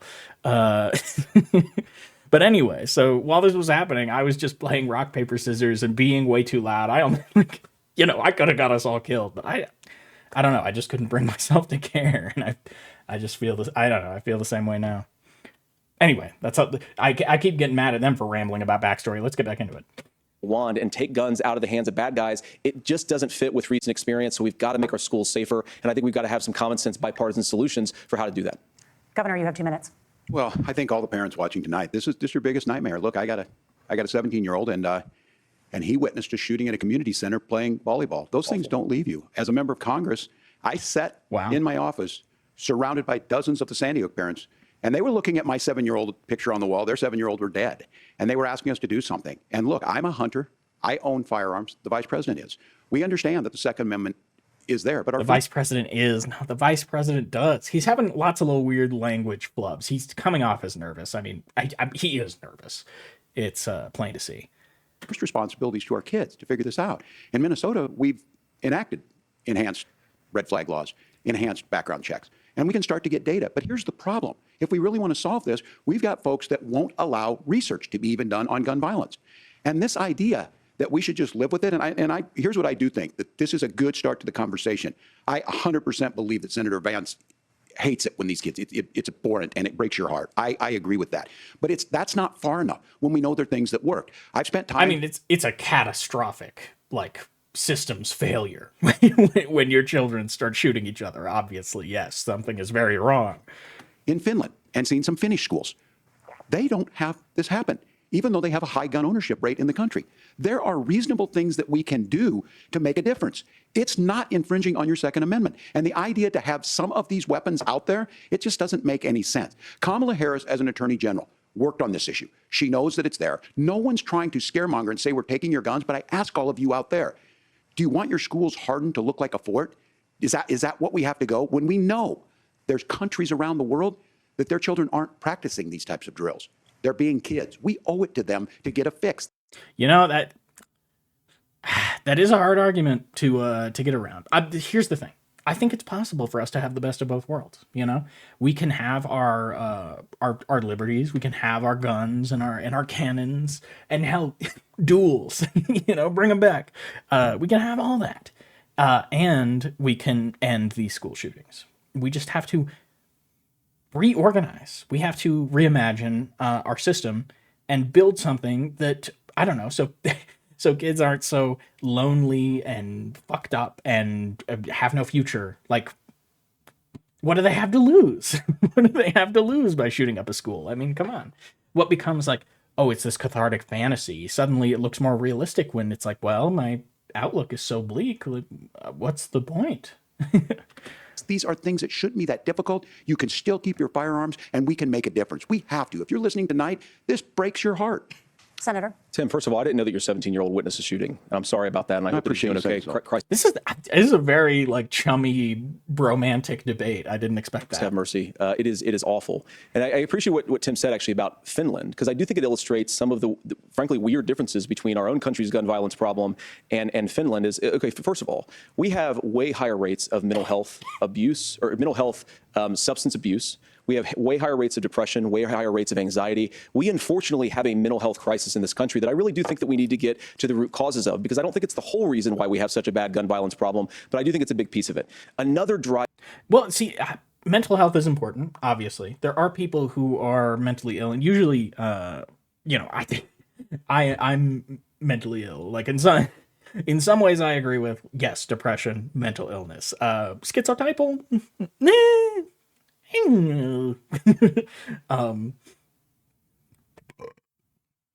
But it's people are mentally ill because the system is fucking broken and awful. Driver of the gun violence epidemic, especially that affecting our kids, it doesn't earn as many headlines, but is the terrible gun violence problem in a lot of our big cities. And this is why we have to empower law enforcement to arrest the bad guys, put them away, and take gun offenders off the streets. I love it when politicians say bad guys. I think there's a whole host of things that we can do here, but I do think at our schools we've got to talk about more security. Senator, thank you. Governor, you previously opposed an assault weapons ban, but only later in your political career did you change your position. Why? Yeah, I sat in that office with those Sandy Hook parents. I've become friends with school shooters. I've seen it. Look, the NRA, I was an NRA guy for a long time. They used to teach gun I've become friends with school shooters. safety. I'm of an age where my shotgun was in my car, Me too, bro. so I could pheasant hunt after football practice. That's not where we live today. And several things I want to mention on this is, talking about cities and where it's at, the number one, where the most firearm deaths happen in Minnesota are rural suicides. And we have an epidemic of children getting guns and shooting themselves. And so we have... Well, I wonder why. And we should look at all of the issues, making sure folks have health care and all that, but I want to be very careful. How about you and Kamala give some, like, meaningful climate action plan? Like, This idea of stigmatizing mental health, just because you have a mental health issue doesn't mean you're violent. And I think what we end up doing is we start looking for a scapegoat. Sometimes it just is the guns. It's just the guns. And there are things that you can do about it. But I do think that this is one, and I think this is a healthy conversation. I think there's a capacity to find solutions on this that work, protect Second Amendment, protect our children. That's our priority. Gentlemen, thank you. Margaret? Thank you, Nora. Let's turn now to the top contributor to inflation, the high cost of housing and rent. There's a shortage of more than 4 million homes in the United States, and that contributes to the high housing prices. Governor Walz, I'm glad that that has wormed its way into the question, that it's a housing shortage. The prices are high because of the shortage. I'm glad that we're acknowledging that. campaign promises a 25. Although there isn't really a shortage. It's just that a lot of real estate is speculative investment. It's owned but not occupied. And, obviously that's not ideal. $1,000 down payment assistance for first-time home buyers and a $10,000 tax credit. They also promise to build 3 million new homes. Where are you building these homes, and won't handing out that kind of money just drive up prices higher? No, it's not handing out. First, let me say this issue of housing, and I think those of you listening on this, the problem we've had is that we've got a lot of folks that see housing as another commodity. It can be bought up, it can be shifted, it can be moved around. Those are not. Thank you, Walz. Oh my God. I know that you have to do the party line because you're running for vice, but I appreciate it whenever you whenever you can talk about actual things. Folks living in those houses. Those of you listening tonight, that house is a big deal. I bought and owned one house in my life. My mom still lives in the house where I was. And when I think of a house, I'm thinking of Christmas services after midnight mass where you go with your family. We need to make it more affordable. And one of the things, as I said. Yeah, when you think of a house, you think of a home, like a place where people live. This program that the vice president is pushing forward and bringing a new way of approaching this is something we're doing in Minnesota from that lead. We in the state invested in making sure our housing was the biggest investment that we'd ever made in housing. It starts to make it easier. The Minnesota Democrats, they did so many good things. I really, really hope, no, I shouldn't say that in a video. That's maybe better as a comic or something. We'll see. Some of the red tape, local folks, look, we can't do it at the federal level, but local folks make it easier to build those homes. And then that down payment assistance. I can tell all of you out there, certainly for me, using the GI Bill was one thing, but a veteran's home loan, the big thing about a veteran's home loan is you don't have to pay the down payment. Those are things that make it there. Now, look, you're going to pay it back and you're going to pay your mortgage. Those are things that we know in the long run, the appreciated value, the generational wealth that's created from it. And I will give Minneapolis an example. Minneapolis is the one city where we've seen the lowest inflation rates. We've seen a 12% increase in stock because we've put some of these things in. And we're implementing a state program to make sure we give some of that down payment assistance. We get it back from people because here's what we know. People with stable housing end up with stable jobs. People with stable housing have their kids able to get to school. All of those things in the long run end up saving our money. And that's the thing that I think we should be able to find some common ground in, but we can't blame immigrants for the only reason. That's not the case that's happening in many cities. The fact of the matter is that we don't have enough naturally affordable housing, but we can make sure that the government's there to help kickstart it, create that base. Governor, your time is up. Senator Vance, as far as your campaign's position, the promise is to seize federal lands to build homes, remove regulation, provide tax breaks, and cut back on immigration, which you say pushes up prices. Where are you going to build all the new homes you're promising, and what part of any of this plan will provide immediate relief? You have 2 minutes. Well, first of all, Tim just said something that I agree with. We don't want to blame immigrants for higher housing prices, but we do want to blame Kamala Harris for letting in millions of illegal aliens into this country, which does drive up costs, Tim. 25 million illegal aliens competing with Americans for scarce homes is one of the most significant drivers of home prices in the country. It's why we have massive increases in home prices that have happened right alongside massive increases in illegal alien populations under Kamala Harris's leadership. Now, Tim just mentioned a bunch of ideas. Now, some of those ideas I actually think are halfway decent, and some of them I disagree with. But the most important thing here is Kamala Harris is not running as a newcomer to politics. She is the sitting vice president. If she wants to enact all of these policies to make housing more affordable, I invite her to use the office that the American people already gave her, not sit around and campaign and do nothing while Americans find the American dream of homeownership completely unaffordable. Now, you asked, Margaret, what would immediately change the equation for American citizens? If you lower energy prices, as Donald Trump says, drill, baby, drill, one of the biggest drivers of housing costs aside from illegal immigration is, think about it, if a truck driver's paying 40% more for diesel than the lumber he's delivering to the job. Right, but the houses aren't being built. Houses are not being built. Site to build. Maybe he's saying that houses aren't being built because the prices are high.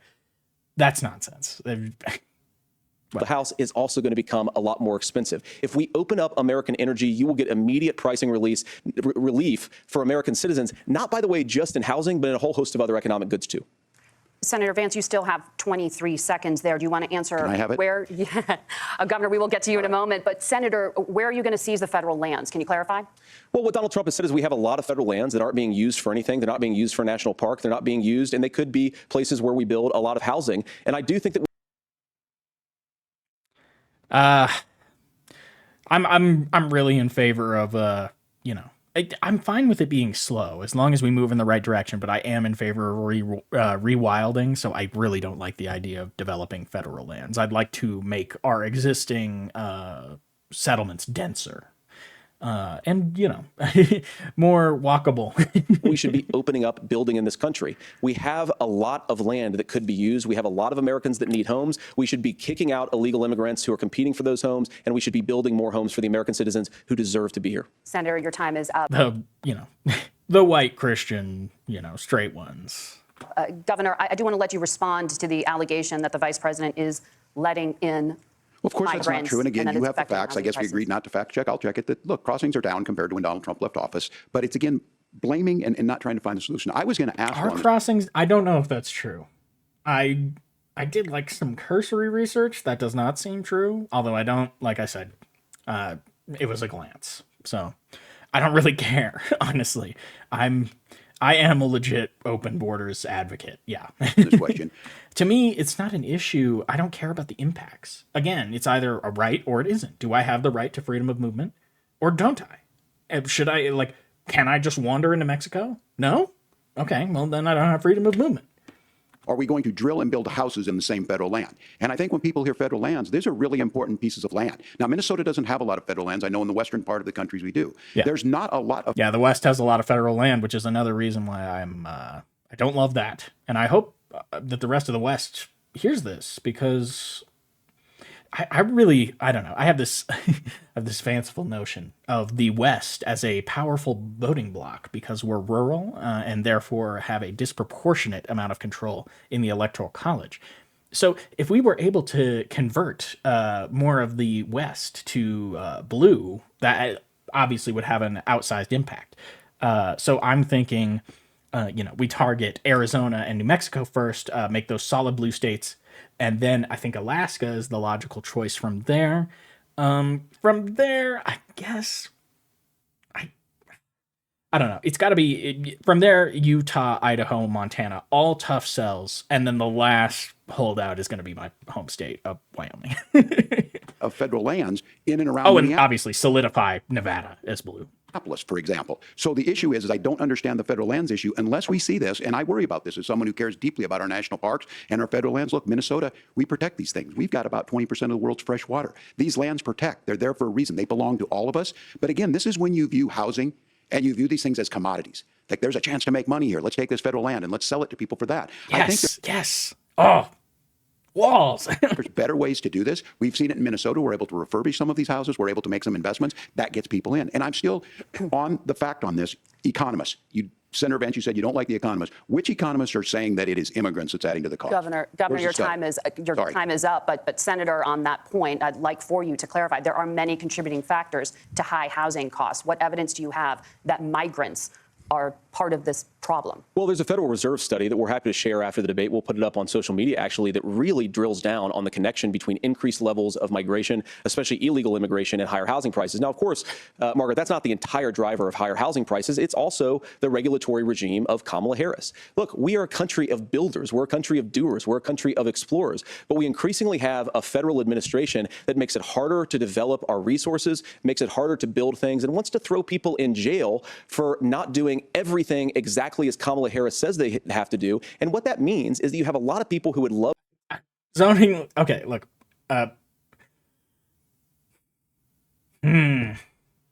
Okay, zoning and building codes, obviously important. Yes. See, this is the problem whenever Republicans talk about regulation, because I do agree with them on some things. There are some ways in which regulation can be, just sort of unnecessary red tape.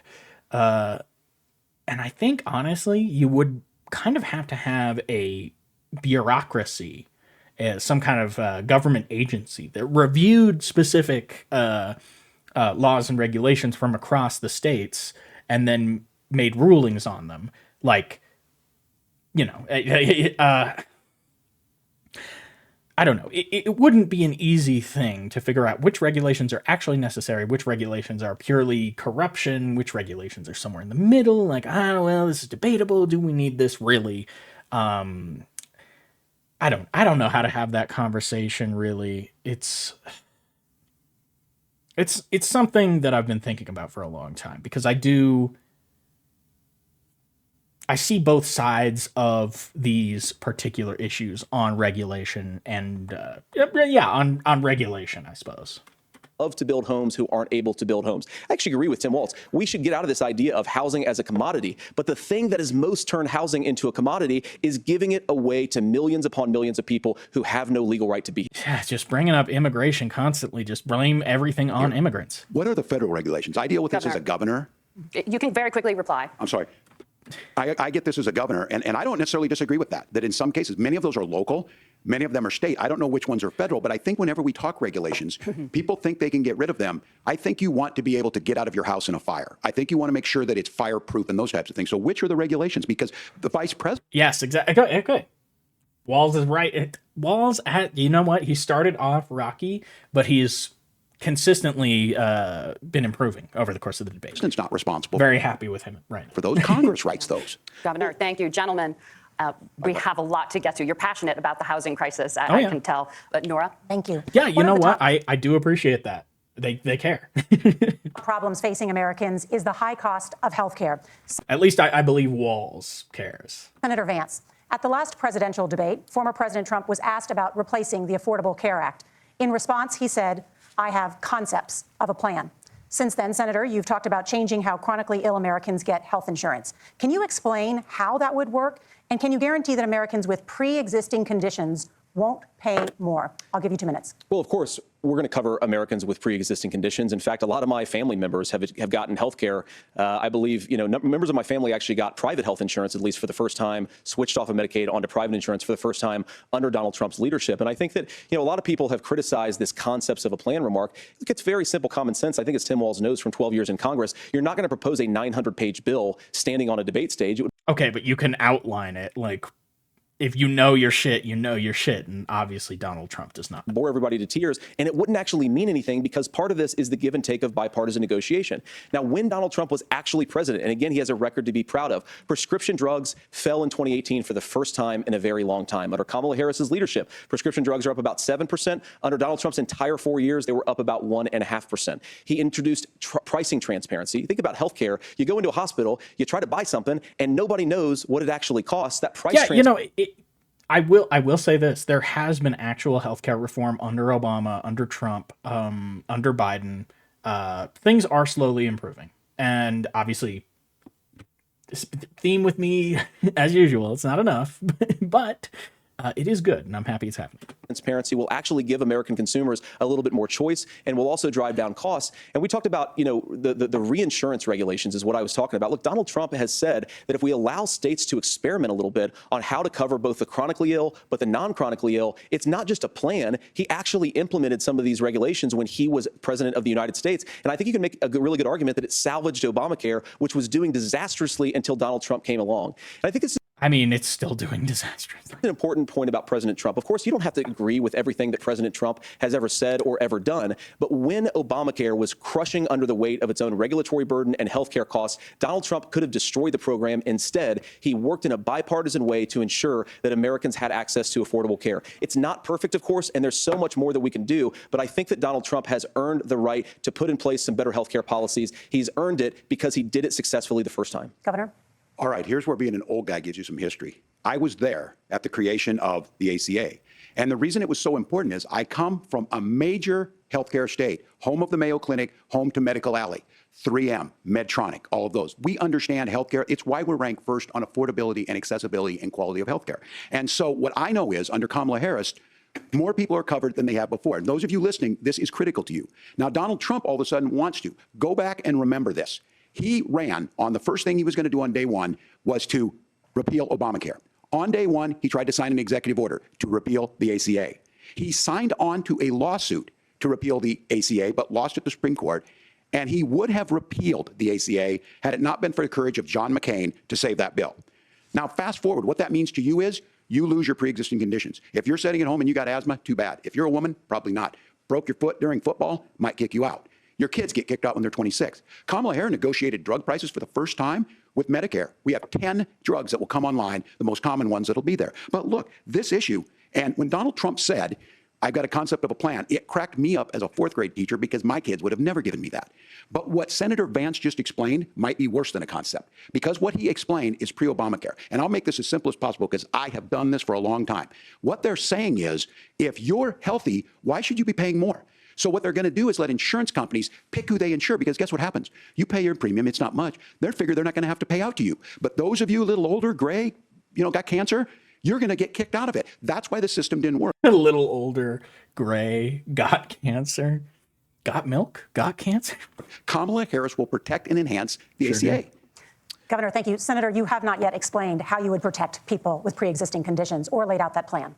Well, look, we currently have laws and regulations in place right now that protect people with pre-existing conditions. We want to keep those. Yeah, that's like that was a weird question. Again, I feel like they're being biased against Vance. Regulations in place, but we also want to make the health insurance marketplace function a little bit better. Now, what Governor Walz just said is actually not true. A lot of what happened, and the reason that Obamacare was crushing under its own weight, is that a lot of young and healthy people were leaving the exchanges. Donald Trump actually helped address that problem, and he did so in a way that preserved people's access to coverage who had pre-existing conditions. But again, something that these guys do is they make a lot of claims about if Donald Trump becomes president, all of these terrible consequences are going to ensue. But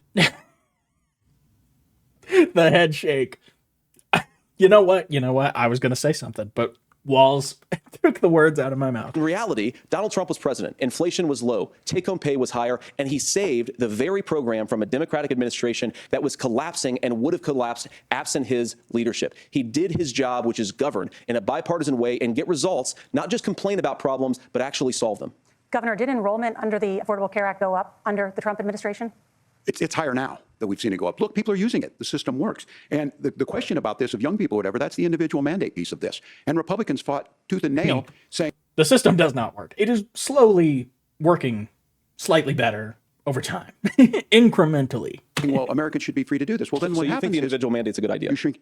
I think the idea of making sure the risk pool is broad enough to cover everyone, that's the only way insurance works. When it doesn't, it collapses. You are asking pre-ACA where we get people out. Look, people know that they need to be on health care.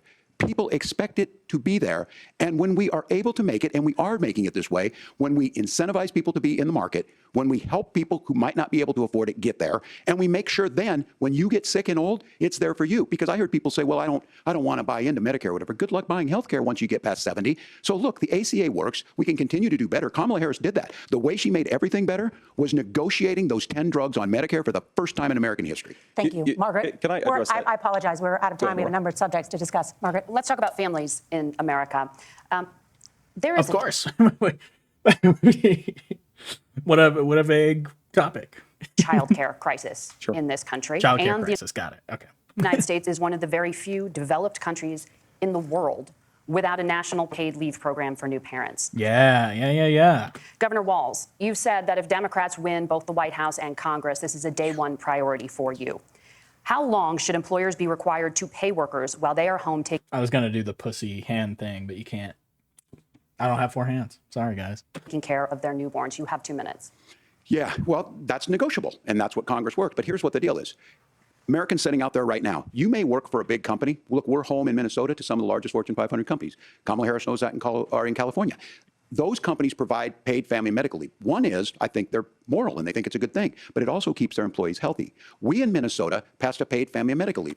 Healthy, happy, loyal to the company. It's just. See, the thing is that again, I cannot fucking remember if I said this in this debate or the last one, but fiduciary responsibility is a thing. If you are a CEO and you make a decision that's going to decrease profits for the shareholders, you are open to liability. You can be sued for that. So in America, short-sightedness is enforced by law. So a company can't choose to make smart business decisions like taking care of its employees without opening itself up to liability from its shareholders. You have a child, you and I had to go back to work 5 days after my kids were born. This allows you to stay home a certain amount of time. What we know is that gets the child off to a better start, the family works better, we stay in their employers, we get more consistency in that. So Kamala Harris has made it a priority. We implemented it in Minnesota, and we see growth. That's how you become a pro-business state. But the negotiations on it, and here's the issue. Those big companies are able to offer it. Those of you out there who don't have it, just imagine what happens if you get cancer or your child gets sick. We know what happens. You end up staying home. In some cases, that means no paycheck because you've got no protection on that. This is the case of an economy that Donald Trump has set for the wealthiest amongst us. He's willing to give those tax breaks to the wealthiest.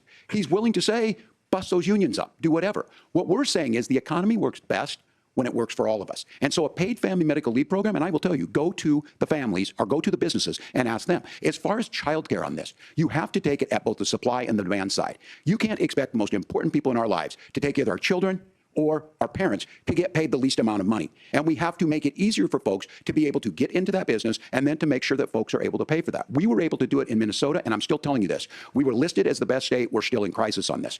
A federal program of paid family medical leave and help with this will enhance our workforce, enhance our families, and make it easier to have the children that you want.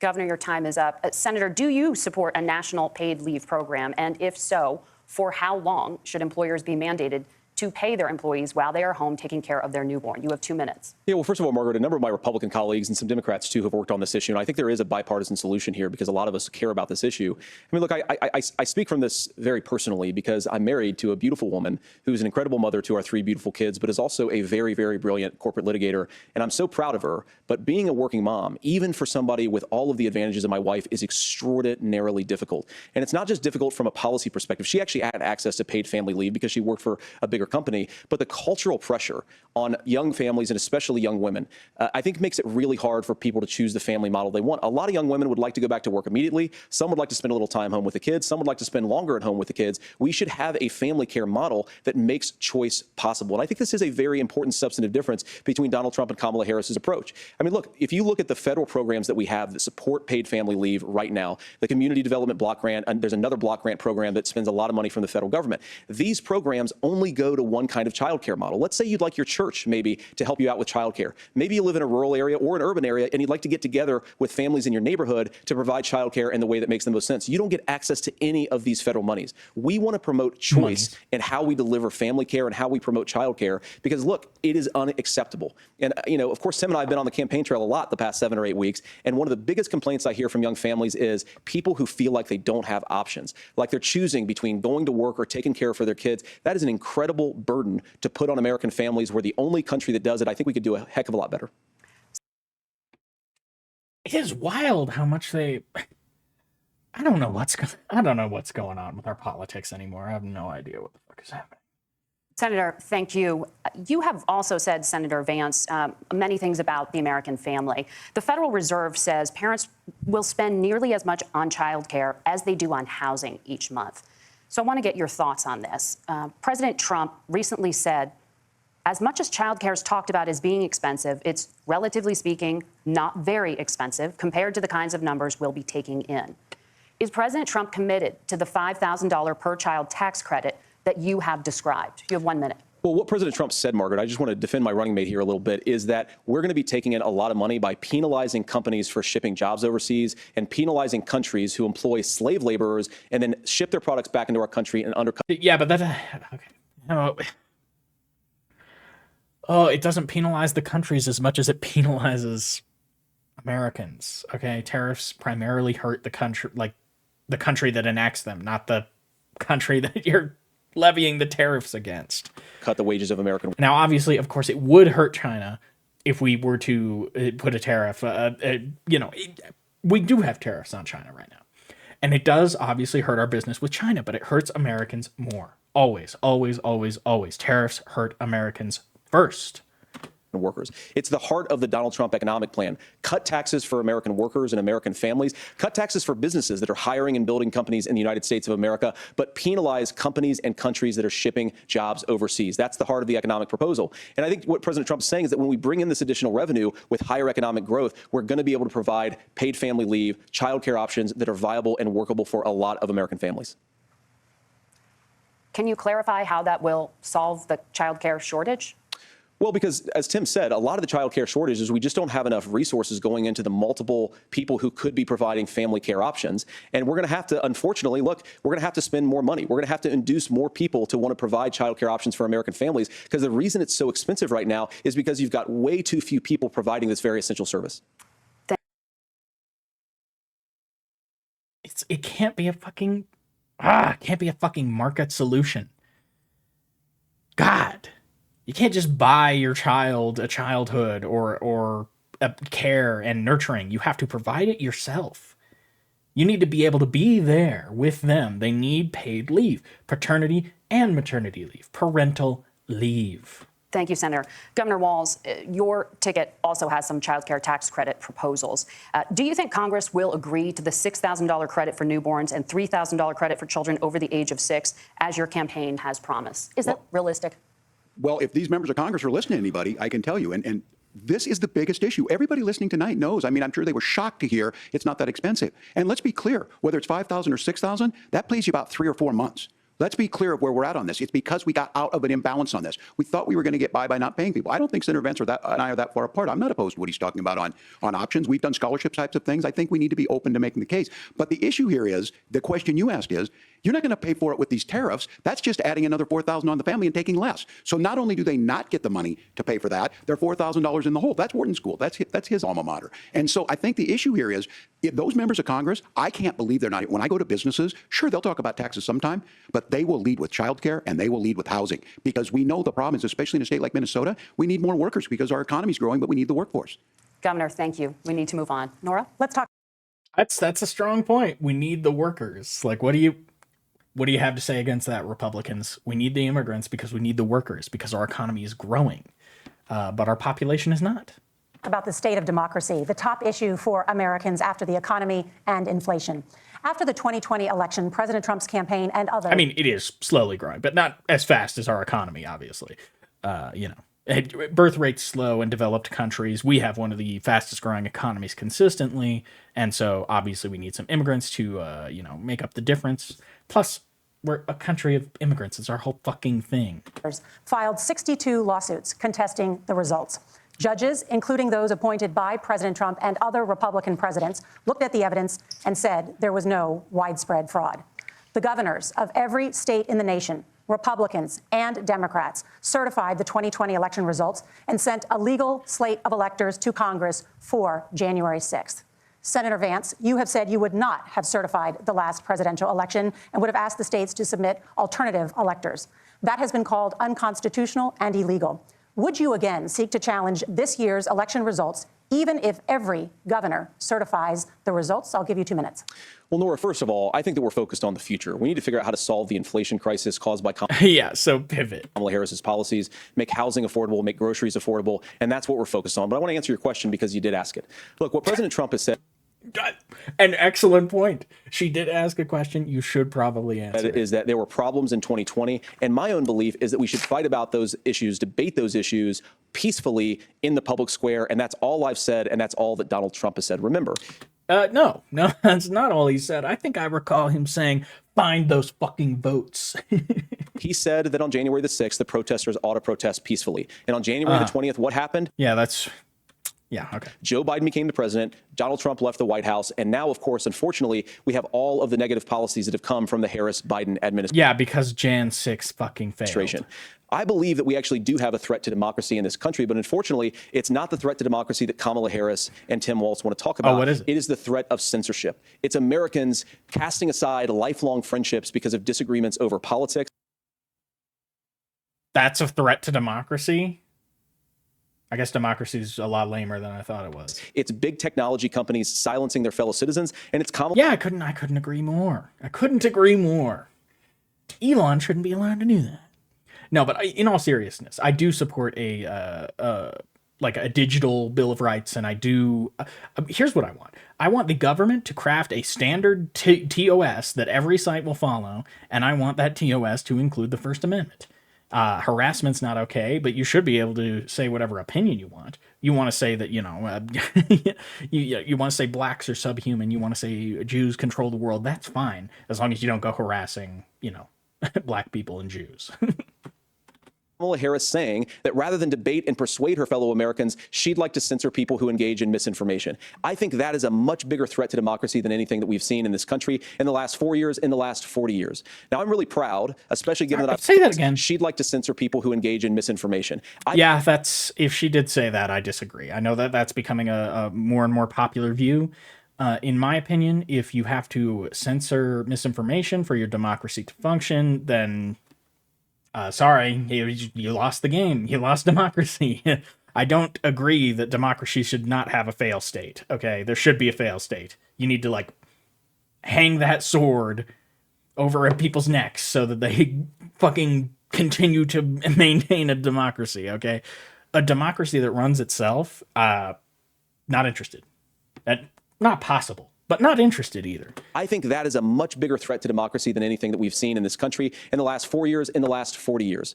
Now, I'm really proud, especially given that I was raised by two lifelong blue-collar Democrats, to have the endorsement of Bobby Kennedy Jr. and Tulsi Gabbard, lifelong leaders in the Democratic coalition. And of course, they don't agree with me and Donald Trump on every issue. We don't have to agree on every issue, but we're united behind a basic American First Amendment principle that we ought to debate our differences. You know, if you're going to go that route, that's... it's not a good sort of line of attack to go after Harris Vance on, because they have a ton of Republican endorsements. And obviously, I hate that, but a weird thing to bring up when he can come back at you with that. Argue about them. We ought to try to persuade our fellow Americans. Kamala Harris is engaged in censorship at an industrial scale. She is not. She maybe wants to. Did it during COVID. She's done it over a number of other issues, and that to me is a how fucking. What did she do? She doesn't have any power. much bigger threat to democracy than what Donald Trump said when he said that protesters should peacefully protest. Like, Biden has such a tight leash on her. She doesn't even have the fucking bully pulpit of the vice president, which, by the way, is not very bully of a pulpit. On January the 6th. Governor? Well, I've enjoyed tonight's debate, and I think there was a lot of commonality here. And I'm sympathetic to misspeaking on things, and I think I might have with the senator. Me too, man. There's one though. That was cute. This one is troubling to me, and I say that because I think we need to tell the story. Donald Trump refused to acknowledge this, and the fact is that I don't think we can be the frog in the pot and let the boiling water go up. He was very clear. I mean, he lost this election, and he said he didn't. 140 police officers were beaten at the Capitol that day, some with the American flag, several later died. And it wasn't just in there. In Minnesota, a group gathered on the state capitol grounds in St. Paul and said, "We're marching to the governor's residence and there may be casualties." The only person there was my son and his dog, who was rushed out crying by state police. That issue, and Mike Pence standing there as they were chanting, "Hang Mike Pence." Mike Pence made the... God, now I just have a vision of a bunch of fucking chuds murdering a dog. Fuck. God. Decision. So, Senator, it was adjudicated over and over and over. I worked with kids long enough to know, and I said as a football coach, sometimes you really want to win, but the democracy is bigger than winning an election. You shake hands, and then you try and do everything you can to help the other side win. That's what was at stake here. Now, the thing I'm most concerned about is the idea that imprisoning your political opponents, already laying the groundwork for people not accepting this. And a president's words matter.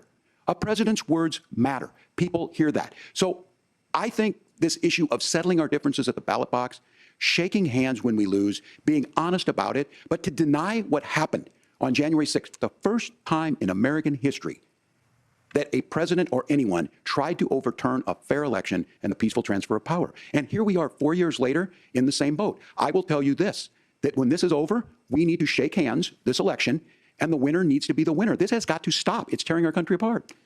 Margaret? Senator Vance, did you want to respond to that? You know what? That was strong. That was strong. I don't know how Vance is going to respond. Well, look, Tim, first of all, it's really rich for Democratic leaders to say that Donald Trump is a unique threat to democracy when he peacefully gave over power on January the 20th. Yeah, but he didn't, only because he failed to fucking overturn it on January 6th and on Election Day earlier. He tried twice. He failed. He's a loser. As we have done for 250 years in this country. We are going to shake hands after this debate and after this election. And of course, I hope that we win, and I think we're going to win. But if Tim Walz is the next vice president, he'll have my prayers, he'll have my best wishes, and he'll have my help whenever he wants it. Okay, but we have to remember that for years in this country, Democrats protested the results of elections. Hillary Clinton. Yeah, you can protest the result. Yeah, obviously, it's fine to protest the result of an election. It is not okay to attempt to overturn the results of that election. In 2016, said that Donald Trump had the election stolen by Vladimir Putin because the Russians bought like $500,000 worth of Facebook ads. This has been going on Yeah, that's ridiculous. for a long time. And if we want to say that we need to respect the results of the And the Democrats don't help their case a lot of the time. See, that's the problem when you lie and exaggerate. election, I'm on board. But if we want to say, as Tim Walz is saying, that this is just a problem that Republicans have had, I don't buy that. Governor. January 6th was not Facebook ads. And I think a revisionist history on this. Look, I don't understand how we got to this point. But Yes, it's clear to me that most people do not. the issue was that happened. Donald Trump, can you do it? And all of us say there's no place for this. It has massive repercussions. This idea that there's I love it.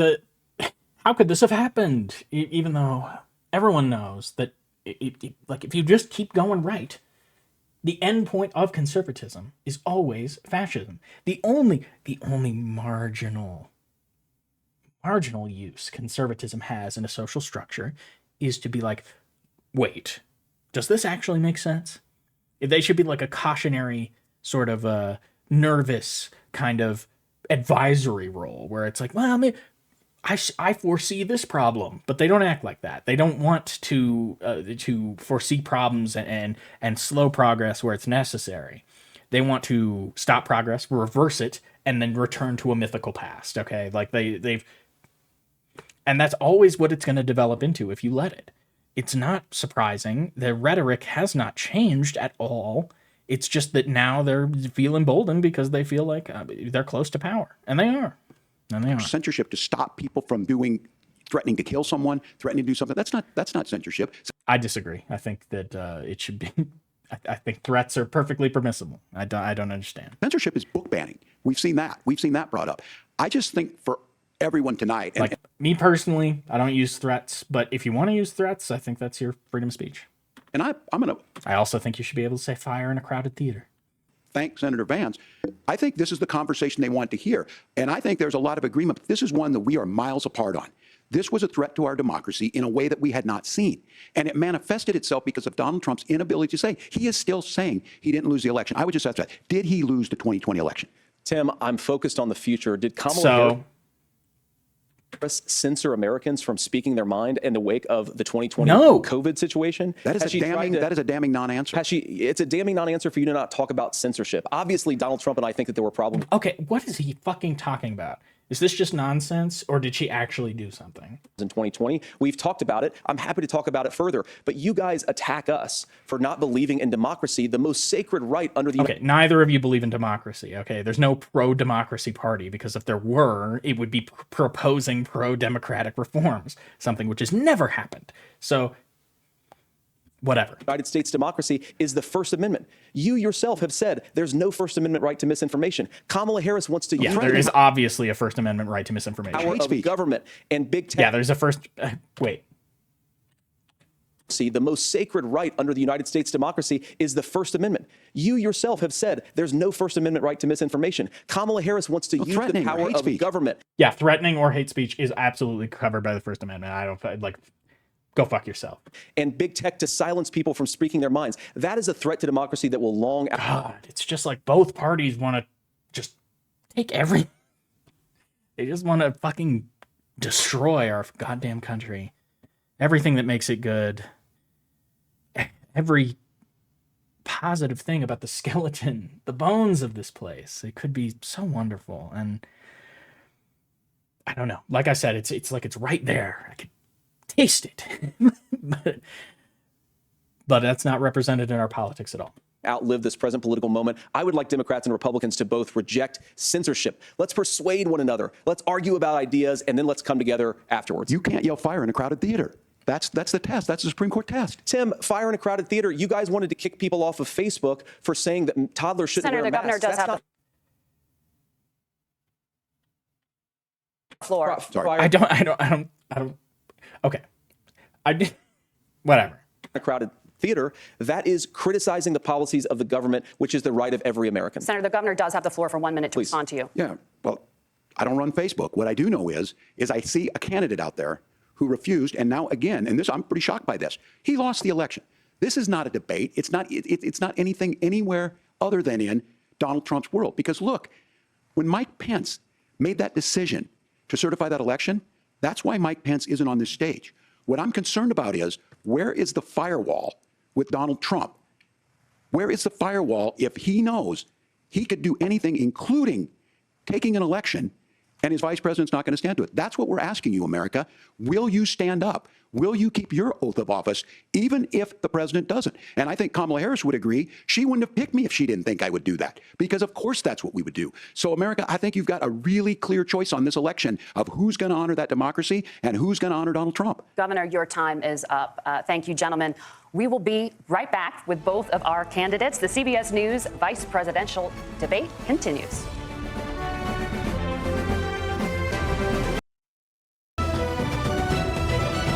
Again, really appreciate that they cut out the ads.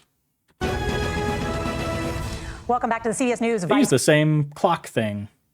Huh, maybe I just didn't know that that was a standard sort of graphic. I don't know. Presidential debate. It is now time for the closing statement. Senator Vance won the virtual coin toss and elected to go last. So, Governor Walz, you are first. You have 2 minutes. Well, thank you, Senator Vance. Thank you to CBS News. And most importantly, thank you to all of you. If you're still up and the folks who miss Dancing with Our Stars, I appreciate it. But look, the support of the democracy matters. It matters that you're here. And I'm as surprised as anybody of this coalition that Kamala Harris I wish that were true, Walz. I do. has built, from Bernie Sanders to Dick Cheney to Taylor Swift, and a whole bunch of folks in between there. And they don't all agree on everything, but they are truly optimistic people. They believe in a positive future of this Positive future. We're going to change, joy, vibes. Yeah. country, and one where our politics can be better than it is. And I have to tell you, that better than it is the sense of optimism that there can be Okay, an well, opportunity. you and Kamala do not represent a better than it is. It's the same as it's always been. Maybe I'm wrong. I want to believe that I'm wrong about you two. But it just does not seem The economy like you're offering anything. that works for everyone, not just to get by, but to get ahead. And the idea that freedom really means something. Not the freedom of government to be in your bedroom or exam room, but the freedom for you to make choices about But not the freedom to lie, spread misinformation, fire in a crowded theater, or threaten someone. And yourself.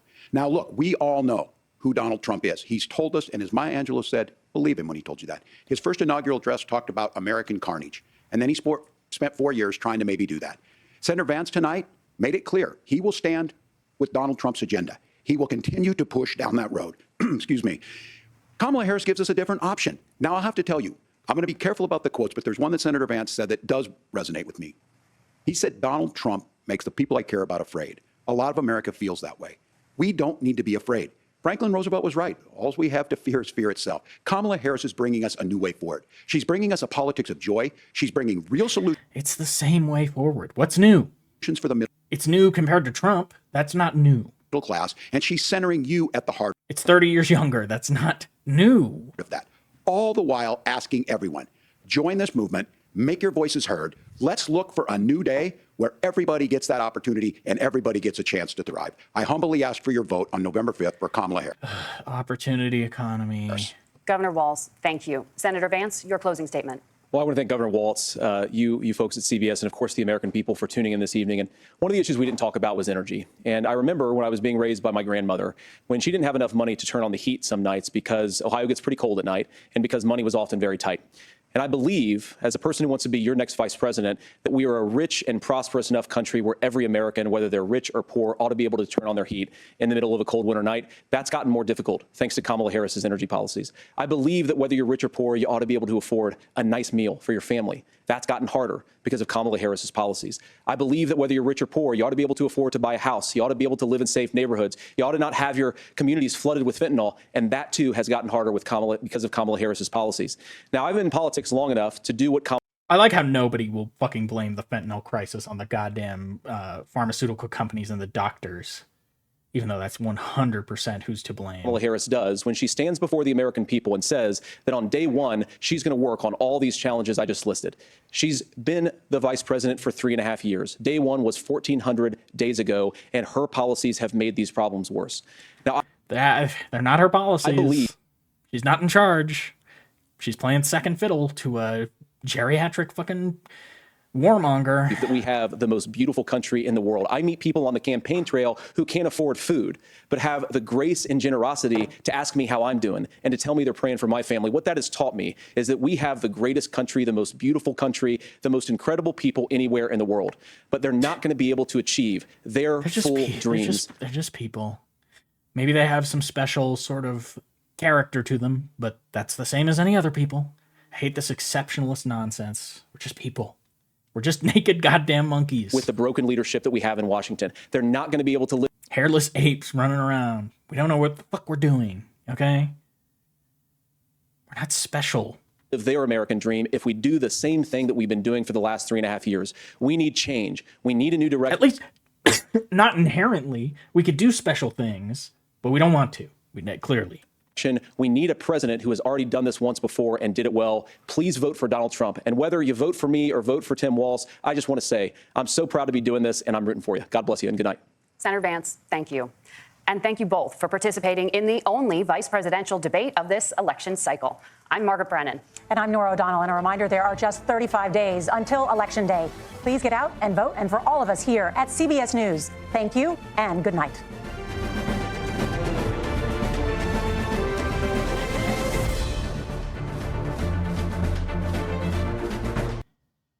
You know, I haven't made up my mind whether or not No, I'm going to coming vote. When Kamala first announced, and especially when she picked Walz, I was getting ready. You know, I was like, oh, I better get my ballot in the mail. You know, but then she took that veer right, and obviously I'm in Wyoming. It's the reddest state. Okay, so it doesn't matter whether or not I actually vote. Like I vote for her, it's not going to affect anything. You know, Wyoming is not going blue, but I wanted to. You know, it would be my first time casting a vote, and I don't know. I don't know. I haven't made up my mind. Like I said, I feel like she got to give me just a little bit more, just a little bit more. You know, just one issue that I really care about. Like if I heard her talk about space exploration, that would do it.